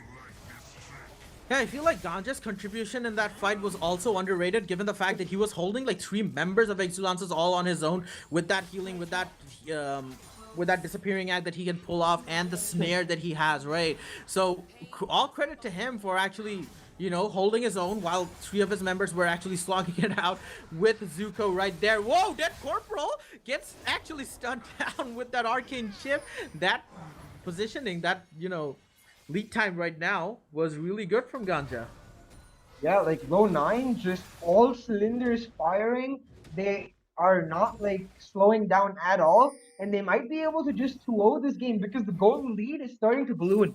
Exulansis does have the dragon lead, but with a 3k gold advantage on the side of Lownine, and the fact that this Gnar is almost unkillable now, given that he's moving towards a frozen mallet, I guess, is going to be really bad for Exulansis. Oh, Exulance is opting to actually go for that second Rift Herald. Zuko spots them out, doing it right now, and Lownine might be poised to respond to this, but there are only 2 members nearby. It looks like Exulances might just take down this Rift Herald, but they might just have a follow-up fight. Murder of Crows actually wants to go for it. Zuko landing a lot of damage onto him. He goes in hand with that Mega Gnar form, gets promptly feared off by Video Gamer. He lands that ultimate onto the brand. He is stunned now. Here comes the follow-up damage from Shakia, but Dominic goes in ham onto Dead Corporal. His Ezreal's arcane chip is down. He lands a lot of damage. The second part of his ultimate goes down, and he is going to land a lot of damage onto him. Video Gamer gets taken down. That ultimate comes down from the Azir. It's not going to hit anybody, but here goes Shakia onto 3 members of Exulansis right in the turret. Uses that Q. Might not be able to use that W. He gets taken down because of that turret damage, and 2 members of Lownine can just watch in horror from outside that wall. Ganja and Zuko now being chased down by Karinabad. This might just not be a chase. He opts to settle for just the blue buff. That was a humongous fight for Exulansis. They're able to get the Rift Herald, which they will be able to convert into even more gold in another turret. But more importantly, they're able to get a favorable fight for themselves with 3 kills going in their favor against the 2 for Lownine. The gold lead, again, it's back down to 2k, 1k, 1.5k now, and this entire game is gonna come down to execution.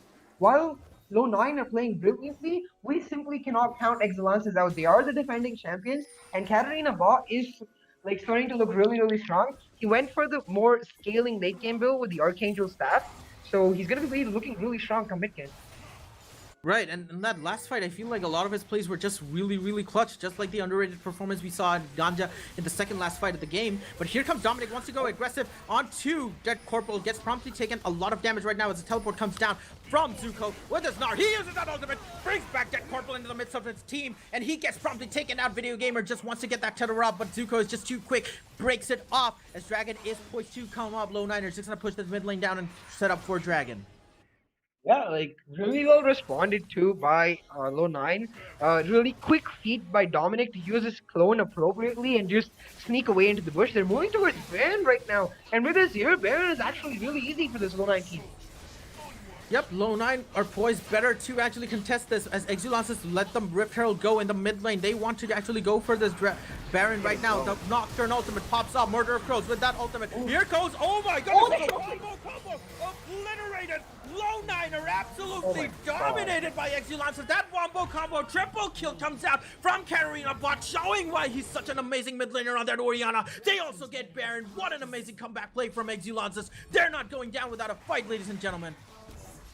I'm shocked, like, wow. I know I said this, that Katarina Bot's ultimate can literally flip the game around, but to actually see the combo in action, wow.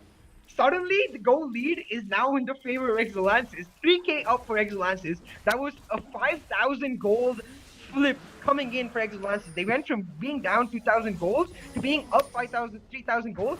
Suddenly, their dragon advantage is coming in clutch. They're now on soul point, and Exulansis are in control of this game.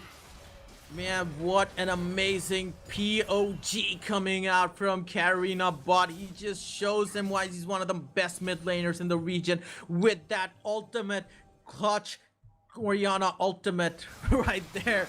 But Murder of Crows opting to initiate at a really, really nice time, honestly. And Video Gamer with that ultimate just secures a lot of that, you know, a lot of that vision right there. Just sets up really nice for Exulansis to go into the thick of it against all members of Lownine. But yeah, Lownine might have just stretched their advantage a little too thin right there with that Baron call, as they were just gonna lose a fight if they did get landed those spells onto them, and that is exactly what happened, and they're paying the price for it. Suddenly, Exulansis are back in control of the game, and even more so in the fact that they now have Baron, they're at soul point. They might just want to make the push onto that open inhibitor in the mid lane as well. Yeah, like that's exactly the kind of fight Exulances want in those narrow corridors, either in the jungle or like between the entrance of the base in near the inhibitor. They want it to be easy for the rest of the low nine to stack into one place so that Malphite is able to get those multi-man ultimates and do exactly like the best way to describe it is as you said in draft, death ball. Because that just was astonishing on the Yeah, side of like I feel Exulances. like yeah, even though a lot of people might discredit Catbot in the fact that Murder of Crows did went in with his ultimate and he just used, you just press R when the time was right, it still takes a lot of dedication, a lot of, like a lot of attention to where the enemy team composition is in order to land that. Yes, they have that wombo combo. Yes, if they landed, they're gonna have an easy fight, but they weren't having that right. They were behind in terms of gold and in terms of experience and everything in comparison to Lownine. So it's not really as easy as it might seem getting those perfect engages out. So I feel like Murder of Crows' ultimate and his timing needs to be appreciated a lot more as well in comparison to Catbot's ultimate. Yeah, for sure. We see Exulances though now like making a move towards the rest of their base. They're gonna be able to crack this top lane Nexus turret down, and they're gonna make a move towards the inhibitor. What I really want to see is if Murder Crow does have his TP, so are they gonna try to make a play? But Nocturne moving towards bot lane. Right now, that open inhibit the top lane is going to be actually Oh, exposed, but right now they want to really take down finally, Zuko here. Zuko. He is not going to pull a rabbit out of the magic hat, ladies and gentlemen. He gets taken down by two members of Exulansis as they are taking down the second inhibitor of the game in the mid lane. They pick down two inhibitors. They just, go for that divide and conquer, shave off every single structure from Lownine. They go for that bot lane. They now want to take down this bot lane inhibitor, consolidate their position in terms of the mid lane, in terms of the super minion advantage. They are poised to take this down, and it's just a slow burn victory for Exulansis at this point, unless Lownine can just do something magical here and get themselves back into the game. But we're gonna have to wait for another objective to be up as a pause timer comes in. So low nine, they're not completely helpless at this point. They know exactly how to shut down Exulance's comp. It's all about the Oriana and her getting the ultimate off. So what they have to look for is this Wukong getting a really good flank. If he's able to zone off the Oriana from pulling off her ultimate during Murder of Crows engage, suddenly Exulance's comp doesn't look so great. Uh, Low nine themselves have a lot more options than Exelances does, and if they're just able to avoid that one shockwave coming in, they win the fight.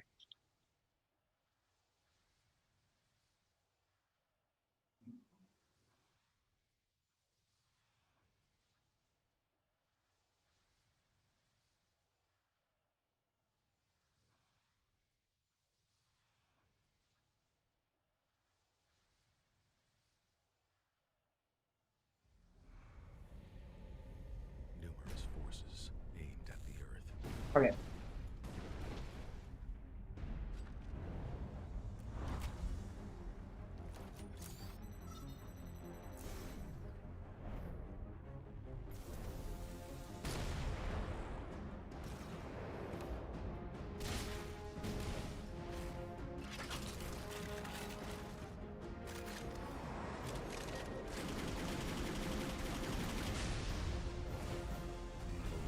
And injustice.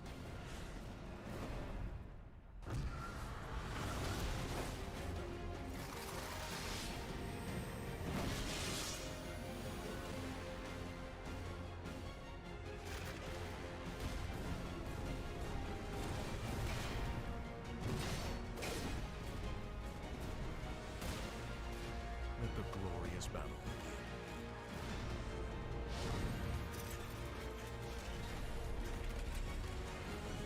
Geared up for victory. LG UltraGear Gaming Monitor.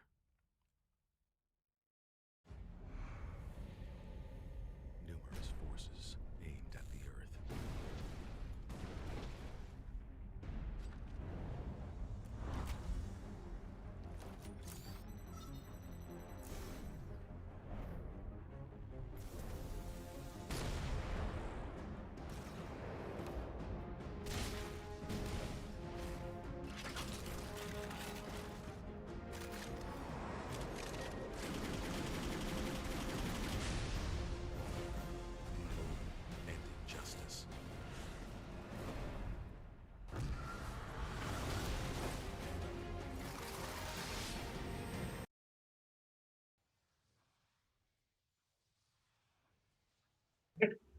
Listen. All right, so we are back after that pause right here. Exulansis versus Lownine going on right now, ladies and gentlemen. This is game 2 of the semifinal in the South Asia Championship League, powered by LG UltraGear. Exulansis are now in a comfortable lead right here in this game 2, which has been really back and forth here. Lownine opted for a poor Baron call, which ended up not doing them any favors as Exulansis came back with that clutch team fight to actually position themselves as the stronger team in this game. But it is still not over yet. We're still not ready to discount Lownine out of the game as of yet, even though things look really bleak for them. There's a really small chance that they might just be able to pull off something, right? Yeah, like it's gonna come down to a clutch initiation, like the one Murder of Crows got off when Exulances were back. If Dominic is able to pull off a really good Wukong ultimate on the back line of Exulances, then Low9 definitely have a chance of coming back. But with 40 seconds to Baron, Exulances are playing this really well. They're pushing in multiple lanes. They're not rushing to, sorry, 40 seconds to Dragon. They're simply trying to get the waves up in every single lane. So there's no way for Dominic to come through any lane and try to get behind Exulances. Right, definitely. And Lownine right now are just, just forced to clear out these minions. They're just playing minion farm simulator at this point because 2 of their inhibitors are down. They have pushes coming in from all 3 lanes, but here comes TA Shadow, spots out an opportunity to take down Karina Bot. That ultimate, oh my goodness, to people who are doubting Karina Bot's ability, he just showed everyone right there. That clutch 1v2 play, but here comes Dominic with the ultimate right now, lands that damage onto Cadbot, but Video Gamer is having none of it. Is he gonna take down Shakia? Dead Corporal is also gonna promptly get taken down by Zuko. Zuko and Ganja right now are actually, winning this fight for Lownine. Even though we had that amazing turnaround, Ganja and Zuko are fighting this, but Crow is not actually going down. He gets them taken out. Lownine, even though they looked really good after the first phase of that fight, they actually get taken down really quickly. Oh my goodness, what a turnaround, and Exulansis are just gonna go in for that push to end game 2. We have a series here, ladies and gentlemen. The stalemate is here. Who will win game 3? Oh my god, what a cracker of a series, Sia. Yeah, I'm so hyped for game 3, man. The way both of these games ended, we clearly see that Low9, they're not really demotivated. They went for the proactive play. Katarina Bot just casually outplays them, gets such a sick shockwave off and flashes out. And then Malphite at the end just stands there like a rock. He's like, hit me, I don't care. That is just a testament to how good Cadbot is. He got dove on by 2 members of Lownine. They did spot an opportunity for actually, taking him out. But he just turns around and uses that ultimate and just dishes out insane amounts of damage to return that fight against him. But Murder of Crows, really underrated player in this entire game too. He has been really good in all the team fights he's been a part of. I mean, the fact that his damage numbers are up there, right next to Dead Corporal's damage numbers, is a testament to how important he was to this team, right? Like, the dude is able to get off these clutch initiations and then just stand there as a front line for the rest of his team to dish out the damage. Right, so right now we have an exciting series on our hands, ladies and gentlemen, for Game 3. Do not go anywhere else. Stay glued to the screen. We will be back with more League of Legends action between these 2 amazing teams.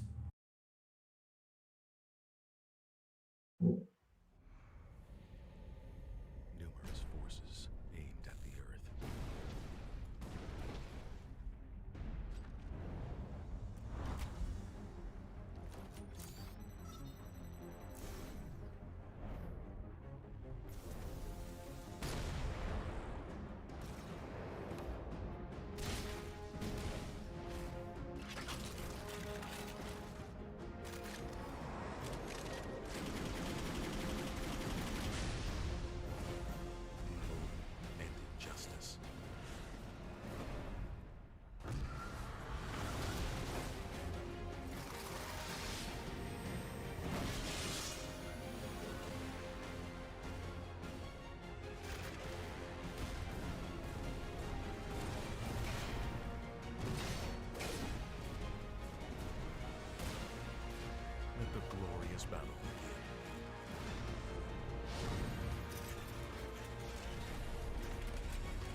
gaming monitor.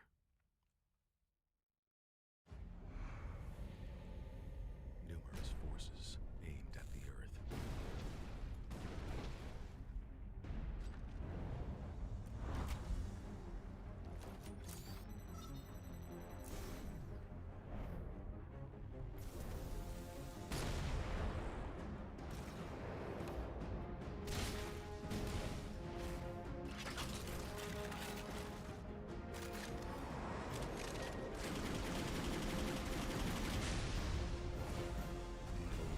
And injustice.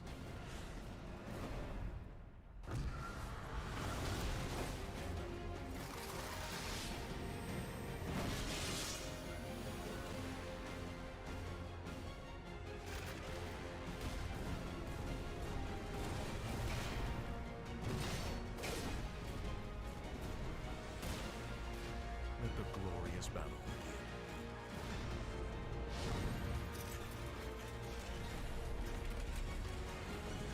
Geared up for victory. LG UltraGear gaming monitor.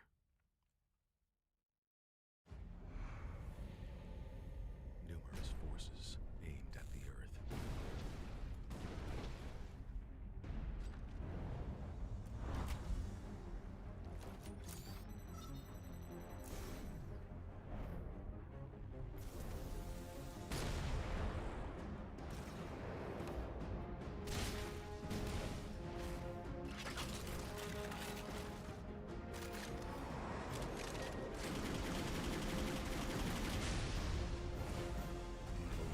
And injustice.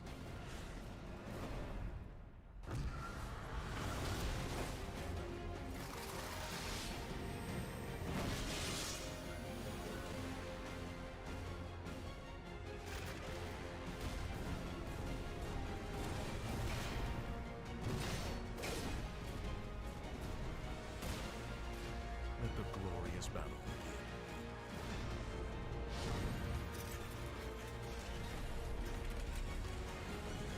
Geared up for victory. LG UltraGear gaming monitor.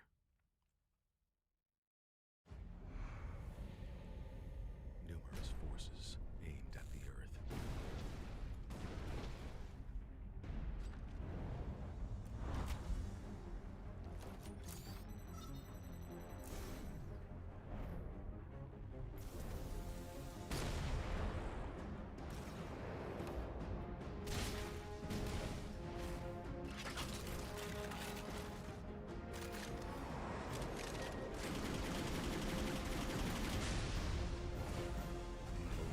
And injustice.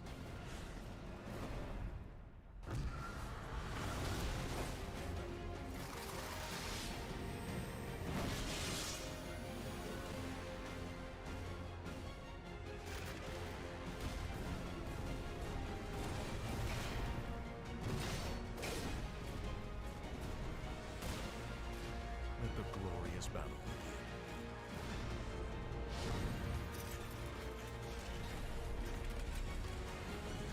Geared up for victory. LG UltraGear gaming monitor.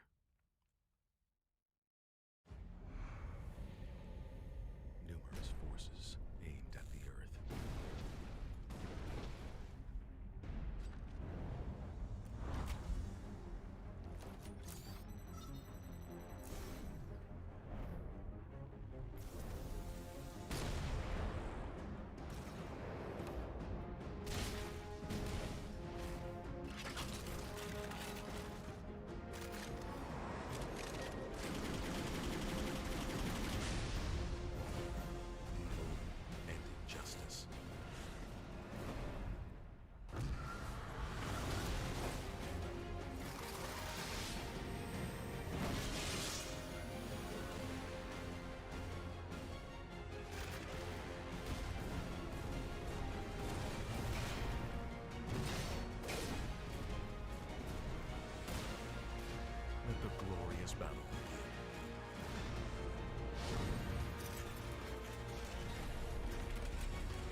Right.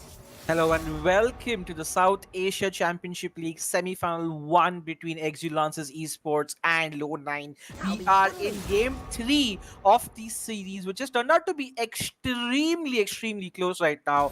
But this is where it all boils down to game 3. Which team has what it takes to enter the final is something we will see very shortly. I'm a newcaster for this game 3, guys. It's Bishi here. Joined with me is obviously CA. CA, man, the first couple of games have been a testament of how good both these teams are. And heading into game 3, we can only expect this to be like a great finale because I feel like we've had a cracker of a series.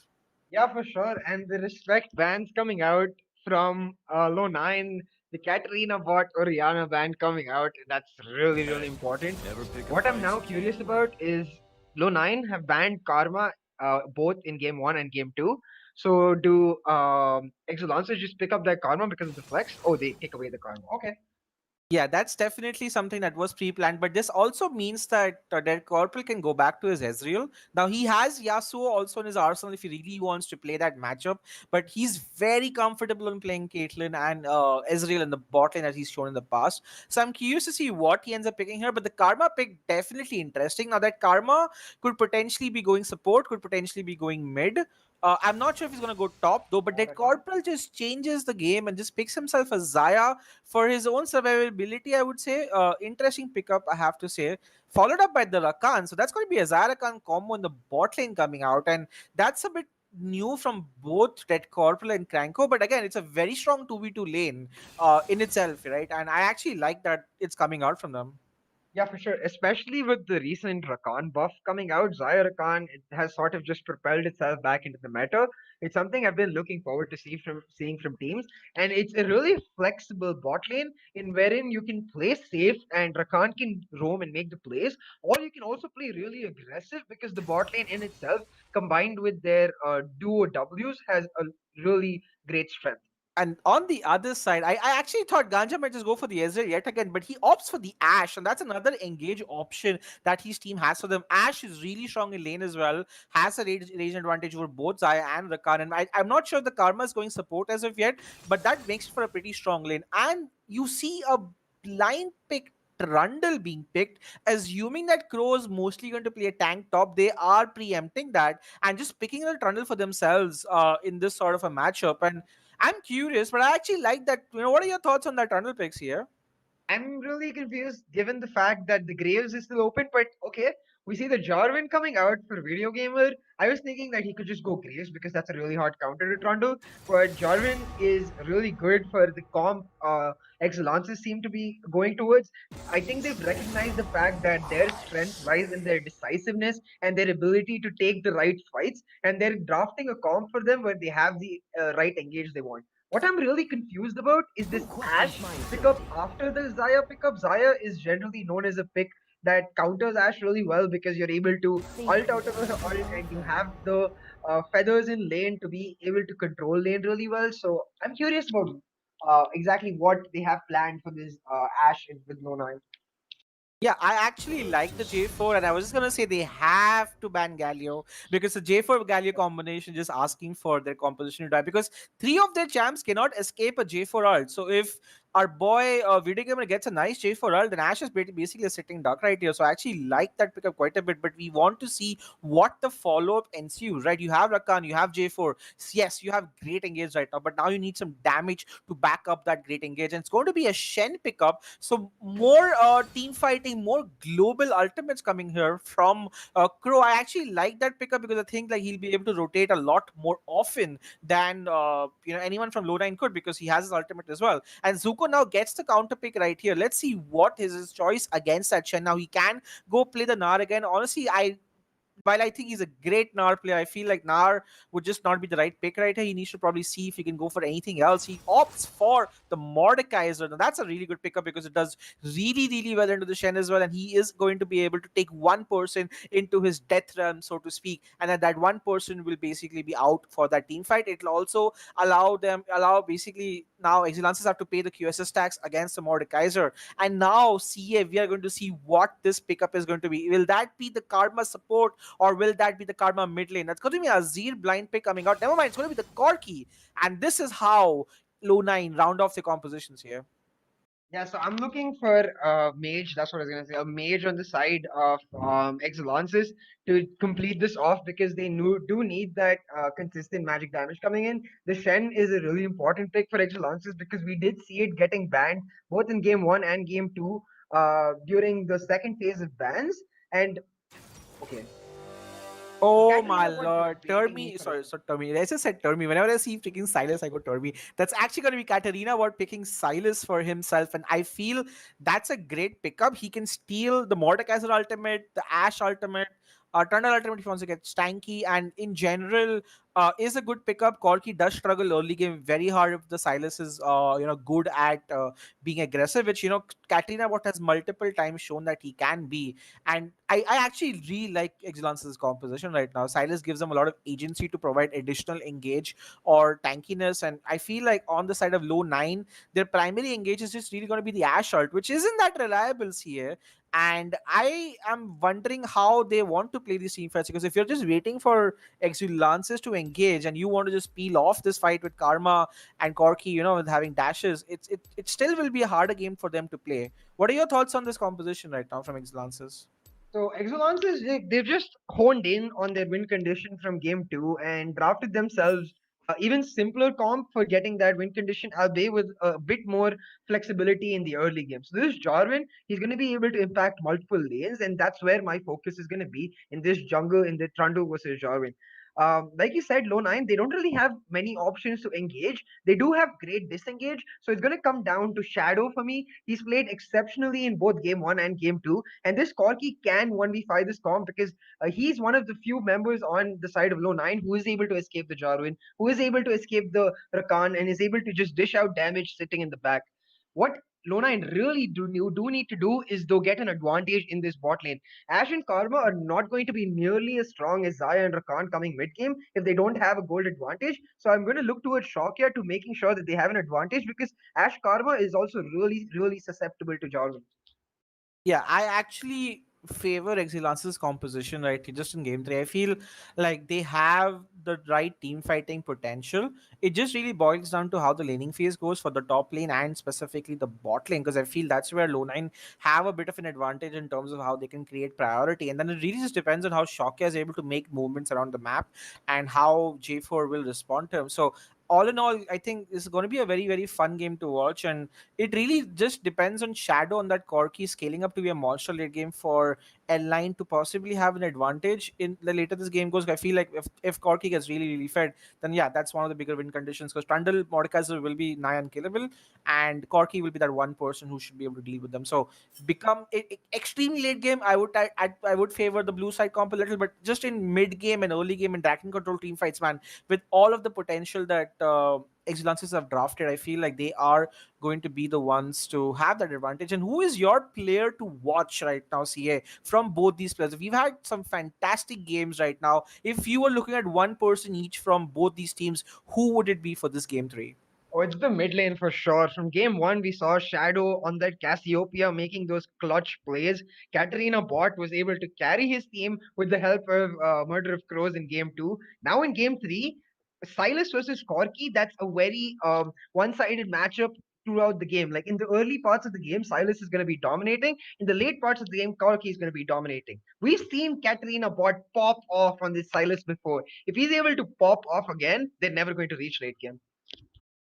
Yep, I completely agree. And we've seen Katarina Ford had a fantastic game two. Yeah, she had a great game one too. But man, that Oriana man was just scary. It had to be banned out, and rightly so. Syndra also banned out from Shadow. Both of these players have some of their iconic mid lane pickups banned out right here. They are playing on other mid lane pickups that they are known to be great at, guys. And remember, you guys are watching the South Asia Championship League Season 2 powered by LG UltraGear. We are in the first semifinals. This is the best of three series. The score is tied 1-1, guys. So the winner of this game will qualify for the finals, which will be played tomorrow. So everything is up for grabs, and both of these teams have shown high class caliber, very, very strong performances. And now, as we head into the loading screen, the exhaust from Karma does try to be a bit interesting, maybe really good against the Silas, particularly. Yeah, like in general, I'm assuming that Ganja and Dominic have realized that given the amount of priority they've created for the team, Video Gamer is going to be spending a lot of time in the bot lane. So against the Silas and early game against the Jarvan too, it's their really potent. It's a really potent summoner spell. More importantly, Karma almost never wants to be in range to be able to use an ignite. So exhaust just gives you that extra value while staying safe. We are heading into game 3, guys. This is going to be the matchup for us. Do you see any level 1 invites coming out? I reckon not, because none of them have any sort of hard CC right here. Yeah, for sure. Like, especially given the fact that it's game 3 of a series that has been so hyped so far, both the teams are bound to be very cautious when it comes to this game because they know that any small mistake they make could completely swing the game towards the other team. They definitely respect each other for how well both of these teams have played. So I expect them to completely just spread out. But hey, Exulansis are one of the most creative teams I know. So if anyone would go for an invade here, it would be Exulansis. Yeah, and they generally then tend to do this sort of a late invade. We haven't honestly seen that a lot recently, but I like the camaraderie coming from both the teams. Every Dead Corpus, like no matter who wins, everyone played well today, and I think that's a testament to both these teams. Both these teams have really given their hearts out. There's a lot of respect that they have for each other, and rightly so, because they both have had a fantastic game. I reckon this is probably the closest game of the series that we might see in this whole tournament, because I genuinely feel that these two are the strongest teams of the tournament. Now, having said that, we still have one more semifinals remaining, guys, so I could just potentially be wrong here. That will be played tomorrow at 3 p.m. IST. As we do see a quick pause coming in, hopefully it does not take long for them to get started. But my eyes early game CA are definitely going to be on where Shocky and Video Gamer choose to gank particularly, or choose to rotate, because their early game aggression might just determine if either of these teams gets a lead in the early game. So Shakir on the Trundle opts for the phase rush, and that is one of two general rune choices for the Trundle. It's either to press the attack or the phase rush. What the phase rush does tell me is that he's not looking to spend a lot of time dueling against Video Gamer. He's looking to spend a lot of time in lane, making sure he's able to gank and impact these lanes. So phase rush is really good, especially against Zaya Rakan, because Zaya Rakan are known for how slippery they are, and the fact that Rakan is able to jump almost a screen's distance to Zaya. Trundle Pillar just denies that Rakan E or Rakan W coming out. So I'm really hoping Shokya is able to make his way bot lane here and make a real impact in the bot lane matchup. Extremely important. I do feel there's going to be a quick pause coming in right here, and I just feel like in this game, right, whoever has won game 2, now game 2 honestly was so close. It was going heavily in favor of L9 until that amazing Baron play that came out from Exulansis, and L9 just got caught out, and it just changed the game. And now they have the momentum, right? So game 3 going in, Exulansis like, hey, you know what? We can make the reverse sweep happen. We can make this comeback happen. And I definitely feel, like they will have the mental advantage, because they are the ones who recently won the game, and the pressure sort of comes back again on L9 here to see if they can do something. But having said that, right, the right first blood, or the right first engage can certainly change things or swing heavily in one person's team. So I'm looking for that first blood. I'm looking for that first kill, because I feel that that first kill will determine a lot about mentality for both these teams. And actually, Lance as a team have played so often in the past together that they are very, very good at dealing with these sort of things. They have experience. L9 as a squad, as this 5 combination, have not. So this is also a testament to their mental to see how they can cope with it. Yeah, for sure. Like on the side of L9, though, it's a really simple reset for them.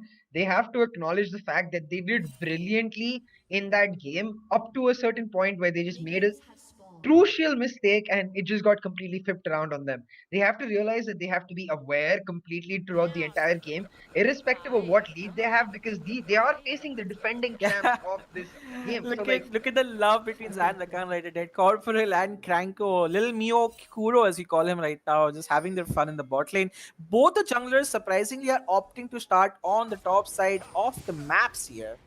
yeah, it's not at all surprising actually. Like as I was saying with the phase rush, both of them want to be impacting this bot lane matchup because if you leave it on its own, Ash Karma, and for once you see Ganja taking the heel, acknowledging the fact that it's game 3 of a very important league series, and he's not going for his usual exhaust, and that just accentuates the fact that this bot lane matchup is going to be real explosive.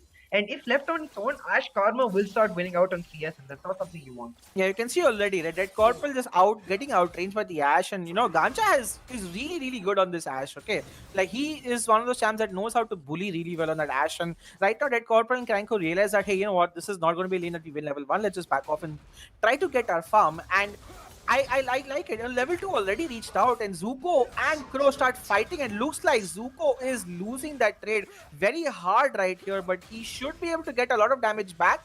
Overall, it evens out when all was said and done. So, yeah, interesting top lane trades. I mean, Zuko, that's been the theme of this series for Zuko. Just when you expect him to be down, just when you expect him to die, he just pulls something out of nowhere and is able to survive. But in jungle, Oh, the EQ lands onto Jarvan, but Jarvan does not. The tunnel is waiting right here. Who will win this 1v2 matchup? Karma's here. Karma has a shield. The Lice Pillar. Oh, the flash gets failed, and that's going to be first blood. Here comes Ash also. Flash by the Zaya also to run away. Meanwhile, at top side, Zuko wants his revenge. Level 2 is there. Level 3 reaches. Oh, that's a brilliant time to reach level 3, but the Q does not get blocked by your W Shen. That's going to be a solo kill coming out right here, and a series of plays. Like you said, CA, both the junglers wanted to focus on the bot side, but nobody was expecting Shokya to just be there waiting for the J4 to come.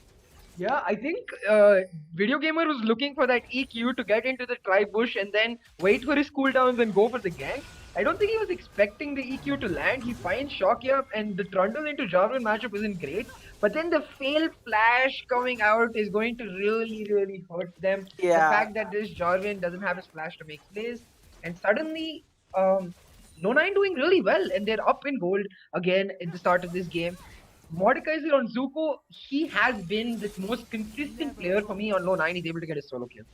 Yeah, and just the fact that Zaya was forced to get a back right now, she's going to be behind in CS. First plate gold at going at 4 minutes is kind of bonkers as well. If they're able to get that, never mind, they'll not be able to get that. One more auto attack away, man. Now that was like 11 HP away from the first plating gold.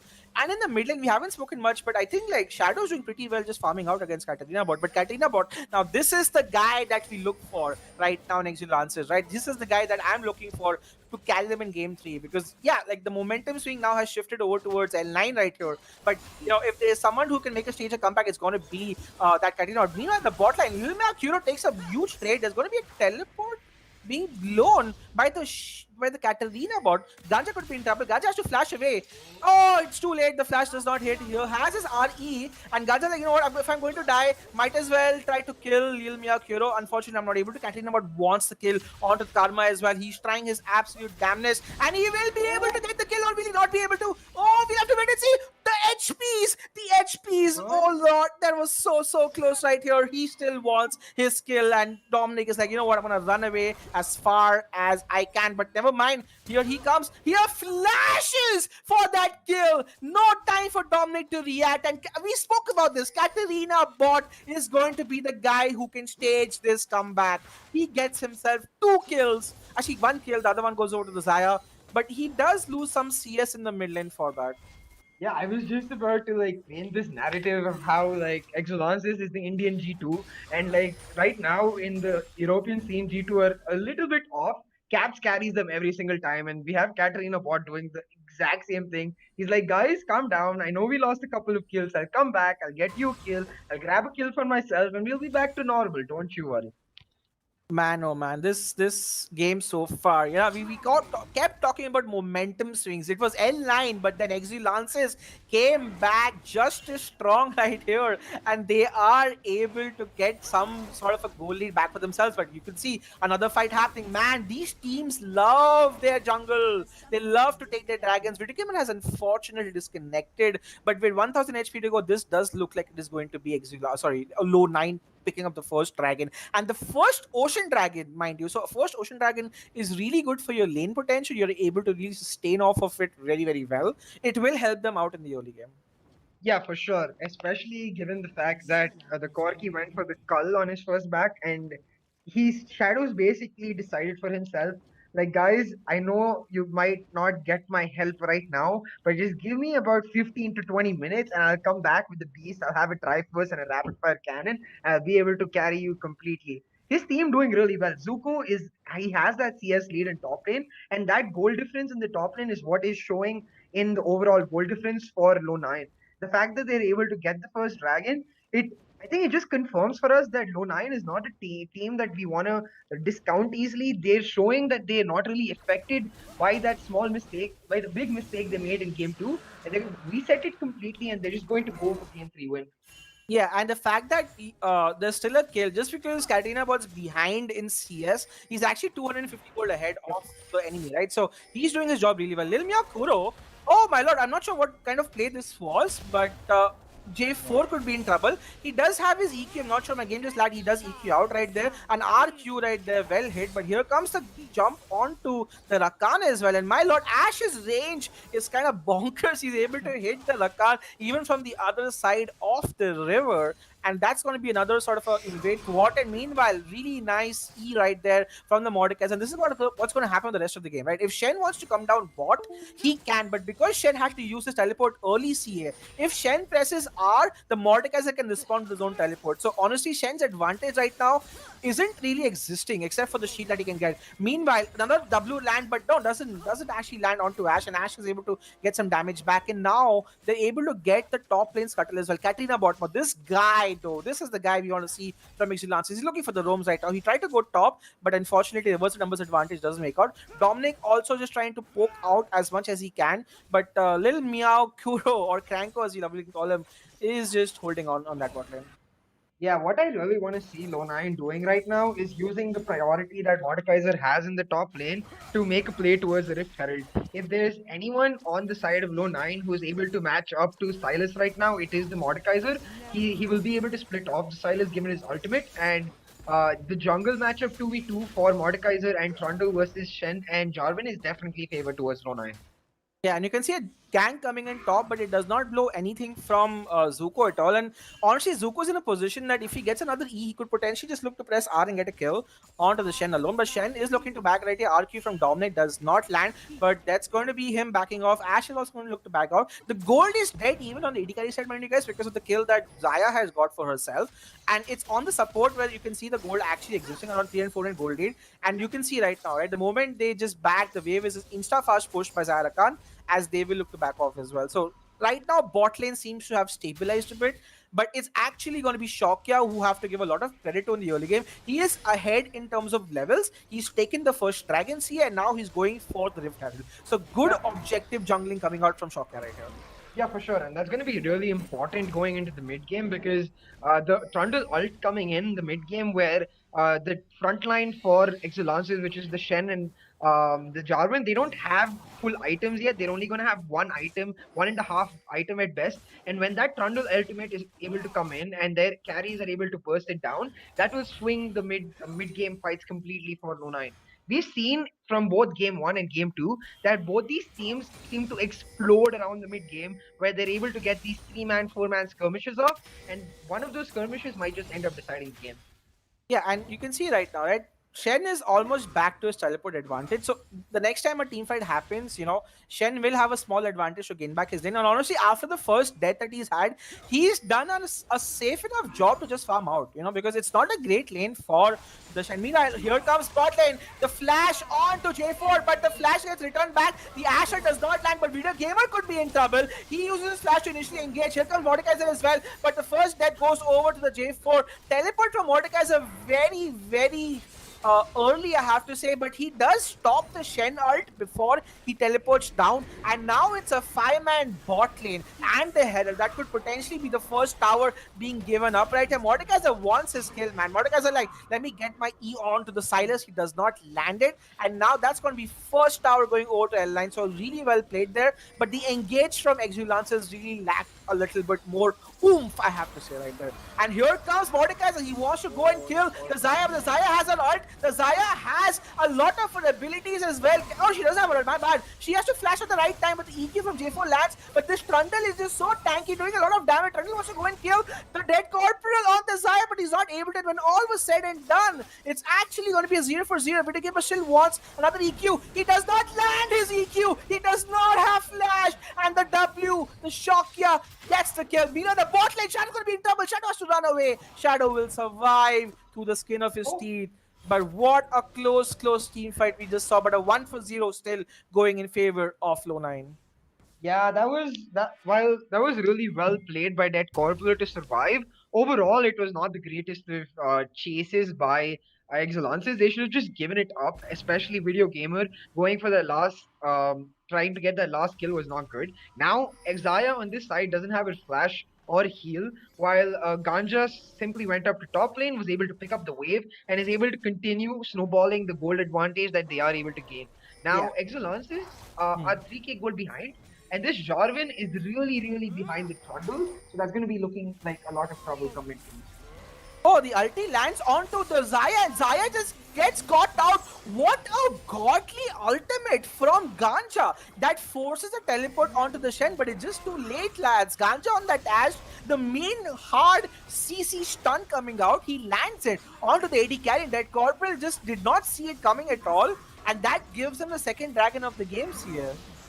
Yeah, and the fact that they're able to just get this dragon for free with a kill going over to them against the Zaya, who had her. Oh no, her ultimate is just coming back up, so that's unfortunate. But this is going to be an Infernal Soul, and the entire team of Lownine with the Corkis, Manamune coming in now, is going to be really benefited by the Infernal Soul. So all they have to do is not make that crucial mistake, because this game is looking a lot Oh, like Katrina but could be in trouble, but so could Dominic. Dominic gets fought out to EQ, but I'm not sure where Dominic is running. Dominic's running towards the map. The heal being used, the damage is just not there for Exulansis. Yes, there was a great engage from the Rakan and J4, but when your Silas cannot jump in and do damage, you just provide CC 0 damage, and that was just unfortunate for Exulansis because they were able to get a great engage on but not get nothing for it in return. And Katrina bot is just trying to survive as much as he can, tries to land his second part of the he does not get able to. But Katrina bot, oh, I'm not sure if that was intentional, but that was going to be a kill onto Corky. Oh lord, that was just, I'm not sure if he disconnected there, but it did look like he was trying to walk in front of the turret and just died in the process. Yeah, he looked like he was trying to get that E in towards Corky coming in there, but the Ganja, the Ash slow is coming in, just denying him to get in range to land his E. We see the Rakan on the side though, maybe they're gonna go for an engage on the Ash. But here, Exulansis, they have to stabilize themselves because Lownine are completely running away with the game. The Ash has a humongous goal lead now of almost 1,000 points, and the fact that the Mordekaiser didn't really lose much off of blowing his TP for that bot lane play means a lot for Lownine. Yeah, everywhere you see, right? Even the mid lane is an 800 goal lead right now. And if Corky gets to his Triforce Power Spike, then they just have so much damage in the composition. If you kill one person, like this is the thing with the composition from Lownine, right? Everyone does a lot of damage, right? Mordekaiser, Corky, Ash. On the other side, you mostly have a two-sided team comp, right? You have Katrina bot with the damage and that Corfield with the damage. And right now, both of them are behind their enemy counterparts, right? There's a lot of CS difference in the mid lane. There's a gold difference in the bot lane. So they just need to stabilize, get a few items, and then look to get the right engages. Because if they fail their engages or they just don't kill someone in the initial engage, then there's a lot of return damage that Lownine can put on Exulances, which will get them to win the team fight. So they have to be really careful right now. Corky should be probably stationed on the bot side of the map, but right now he's just trying to ARAM mid. They are sharing a lot of EXP right now, which is allowing, in fact, Ash is level 9. She's the same level as Corky right now. So I'm not sure what the EXP distribution is like for this team, but they just really won the mid lane towers here. Yeah, I think they're going for a dive potentially. We see the Mordekaiser also moving in from the bot lane, top lane. I think they're trying to catch out Exulansis sleeping, and the ult comes in. Oh, that's where the smartness of the spellbook comes from. Unsealed spellbook, right there. He had cleanse for himself. Ash, hits the ultimate, but insta cleanse right now from Micro Ice or Tranko. And this is going to be a second Herald being taken. So again, objective control. Man, L9 just seems to be super on point right now. Yeah, the fact that they're moving together as a team, especially to get this objective control, is really, really important. In a minute and a half, we have the next dragon coming up, and by then, this Corky will have likely finished his cull and will get that extra gold spike. So this Corky, who's been relatively absent from the rest of the game, is coming to that point in the game. Like I said, 15-20 minutes, right? 15 minutes is started. Next 2-3 minutes, Corky is going to get really, really strong. And if he's able to get 1 or 2 kills during the next dragon fight, he's going to pop off. Yeah, and again, I'm just looking at Katarina, but if there's one guy from Exulansis in this competition who can make the right fights happen, it's going to be the Silas. He's had a fantastic series so far. I think he's played out of his mind in both of these games right now. And in game 3, they're looking for him again. And again, Corki could be in trouble. Shadow does not have anything right now. Shadow falls to the EQ. Very well played here by Video Gamer. Perfect setup right here. And now Corki dies. The kill goes over to Silas. This is exactly what they were looking for. And finally, some good plays coming out from Exulansis in this gameplay. Yeah, definitely. They desperately needed that, and the fact that they're able to really set up really well for that will mean a lot for the Dragon. While Corki will be up for the Dragon, that tiny gold boost for them. Oh, that tiny gold boost for them for Katarina Bot, who you are looking to make the plays, maybe even pick up the Mordekaiser ultimate and completely remove one important carry on the side of Lownine from the fight, will be extremely key. Yeah, Mordekaiser has finished with Leandri's Torment, so when he's in a team fight and he gets his passive proc completely, he's going to do a lot of AoE damage. And also the fact that Shocker has finished a jungle item and he's really ahead, is around 1,000 gold ahead of the enemy jungler, is also going to be pivotal because he is really tanky right now. It's going to be hard for anyone to kill Shokya if he's going to ultimate, let's say, the Jarvan or even the Rakan for that matter. So now the third dragon's coming up and we should see another fight coming in. But will Exulansis look at this team fight or just back off? Because the last two team fights and dragon fights here did not go well for them. I think Exulansis are making the right call here to not fight for this dragon because given the fact that Shen went for the Titanic Hydra finish first is a little bit suspect. He doesn't really have any resist. They're not going to be able to take this fight to the best of their capabilities. They're looking to just get as much gold on Dead Corporal. He's finished his Essence Reaver and Katarina Bot who's working towards Zonia's, I believe. So they can take the fight at the next dragon, which will be the Soul Point dragon. Right now, as we said before, all they need to do is stabilize and make sure they get that item. Yeah, and you can see right now, like, Zaya has got her first item of the game. She is farming up really well. Ever since the initial deficit, she's done a really good job just trying to be within the gold lead of the Ashe. So far, yes, the stabilization job has been doing really well. That Corporal has gotten himself almost back in the game. Like, he's not that behind anymore. So if he's able to just get another couple of items, then yeah, he has enough damage so that it actually becomes a proper two-fold composition coming out. But 0-4 on Video Gamer. J4, he's made some good engages, but he also made some unfortunate engages right now. So they have to be really on point with the next team fights here, because if they lose the next team fight, you could potentially see like towers, gold leads, barons going down next. So now the call from L9 is to go top, because that's the only outer turret remaining. Let's see if a dive can ensue on the top side. Yeah, they're just going to use the Rift Herald, I think. Yeah, they're using the Rift Herald. They're able to use the Rift Herald to get advantage, get that turret down, maybe take a fight in the top side jungle of them, the pillar. Oh, the Asphalt hits onto the Rakan. This time Rakan does not have cleanse, but he does have his zone at the right time. Here comes Shen as well to save him. Will he survive? We're not sure yet, but Shen is going to die. First recipient, Ashe goes on as well. Nice W away. Oh my lord, he will run away. No, he will not. He will get the Rakan, but on the other side, what's happening? Zonya from the Silas. The Silas will survive, but here he comes. He uses the Mordekaiser ultimate to catch the Karma. The Karma will be the first person to die, but not before other 4 people of L9 are waiting. When all was said and done, it's a 3-4-1 at the end of the day. Another huge team fight victory coming out for L9 right here. And it all started from Ganja's ultimate.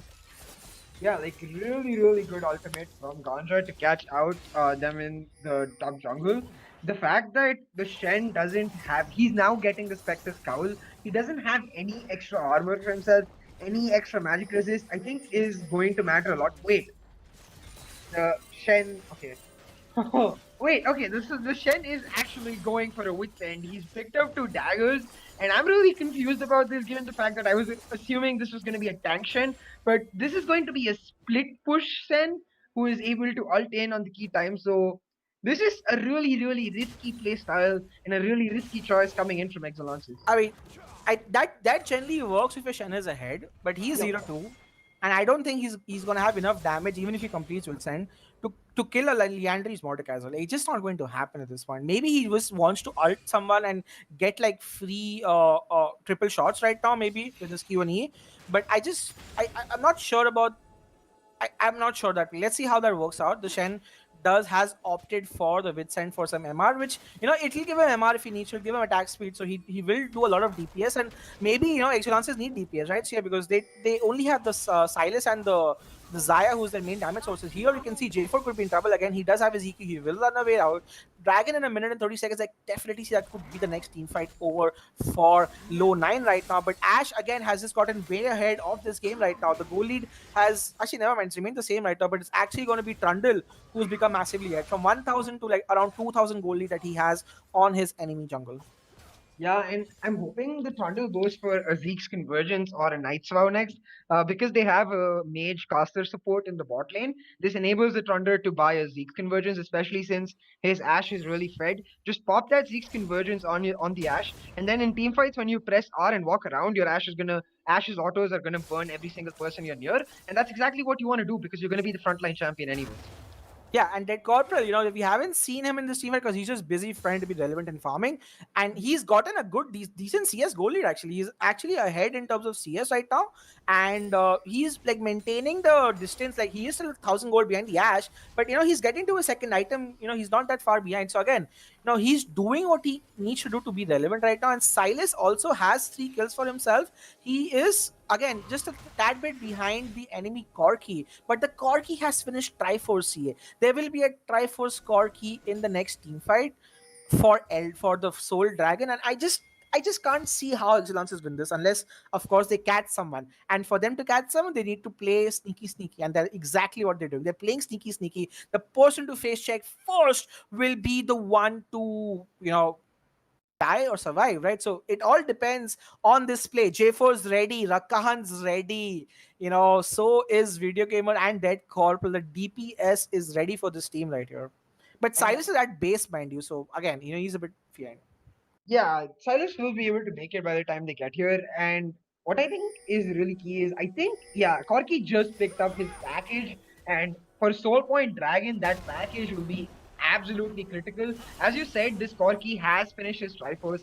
He is at his power spike. And they are trying to rush it right now. They're like, you know what? Let's just rush it. And they should be able to rush it. Wow, brilliant. But can they get something in back? You have to wait and see. Never mind. Shokya, the god, comes in and steals the dragon with level advantage. And suddenly, now this team fight is going horribly wrong for Exulansis. Tries they might. They just do not have the DPS to win this team fight. Triple kill goes over to Quadra kill. Goes over to Ganja on that Ash right now. And that's going to be a complete ace by Lownine.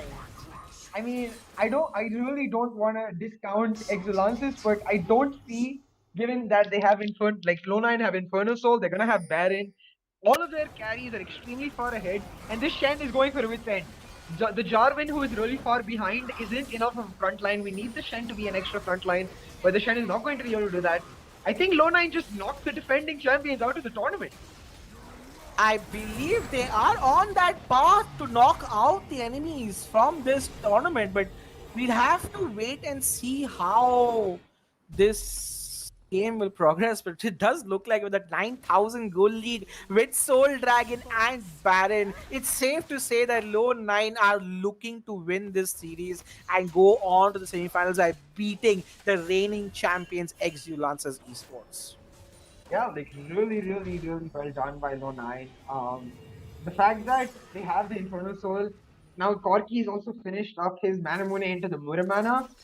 Every single person on their team, including the Trundle now, who's building full tank, his ultimate does a lot of damage to almost all members of Exulansis. Exulansis have to pull out a miracle of some sort. They have to find a pick and then try to convert that into a team fight, because in a straight up front to back team fight, they're not going to win. Yeah, at this point, they have no chance at all. The Trundle's unkillable. The Ash is just crazy DPS right now. Ash, the Ganja has been pivotal in this game. I think his engages have honestly won most of these team fights. But again, a really strong overall performance by everyone on this side. Look at the damage that he has. He's already chunked down Katarina to half HP. And now Shadow could be in trouble. Shadow gets exhausted on. Shadow, can he survive? No, he cannot. He has to flash away. He tries to do additional damage. That's going to be enough. That's going to be another cat. That's twice that Shadow gets caught on the side lane. But they still have Baron, mind you. And Wit's End is still not complete for the Shen, mind you. That means the bot and the mid towers could potentially be going down. The ultimates from Lil Meow Kuro are down right now, and slowly and steadily L9 are looking to get the tower. Never mind, they decide not to, but here comes Zuko. I'm not sure what the plan of action here is. Zuko just tries to go Chad right now. He ultimates the Silas. The Silas is trying to survive. Silas will actually survive right here. Zuko does not have anything right now. No, never mind, the Q hits him for a truck. Here comes the J4 ult as well, but the DPS is missing, my friends. And yet again, just the damage. Ganja goes legendary on this Ash right now, and this could potentially be GG. The reigning kings have been dethroned here. Yeah, the Exulansis have called the GGs, and rightfully so. They Lownine are going to be able to end the game. Zuko just absolute beast. He's my MVP for this series. The consistency he's able to pull out, and the fact that he will play in every single time, irrespective of how much you gank him or how much love you give him. The guy just comes through in team fights. He's able to pull out these clutch ultimates every single time. And Lownine, moving on to the finals, beating the favorites. They're going to be the favorites to win this now. They are definitely going to be favorites. A beautiful performance. Game 3, honestly, for how close game 1 and 2 were, game 3 was an absolute, like, dominant performance coming out. And honestly, on the backs of Ganja on that Ash pickup, so much damage. Corki Mordecai's are doing their bits as well. A really strong overall performance. What an amazing series you've seen, guys. And we have seen an upset of sorts, coming out, because Exulansis are the reigning champions and they have been dethroned in the semifinals. They will now not qualify. It's going to be Lownine who qualify onto the finals. And honestly, see, they look like they're going to be favorites heading into finals as well. Yeah, for sure. Like the way they're able to come back into the third game with their mental completely reset, like it doesn't at all matter that they pulled off, they made that crucial mistake in game two, because they come into game three looking like a completely fresh team, completely stomp Exulansis coming into here like by executing their game plan perfectly. This wasn't even like Exulansis made like crucial mistakes. Yeah, the fail flash was really bad at the starting, but Exulansis is simply getting outplayed by Lownine, so they're definitely going to be the favorites going into the final. Yep. And this, guys, is going to be it for today. I hope you guys had fun. Remember, there is 2 games tomorrow. The second semi-final is going to be played at 3 p.m. IST, following which the finals, the best of 5 series, will be played on Sunday. So make sure you guys do not go anywhere. We are in for a cracking end to this amazing, amazing tournament right here. And now we're going to say goodbye, but we will see you guys tomorrow.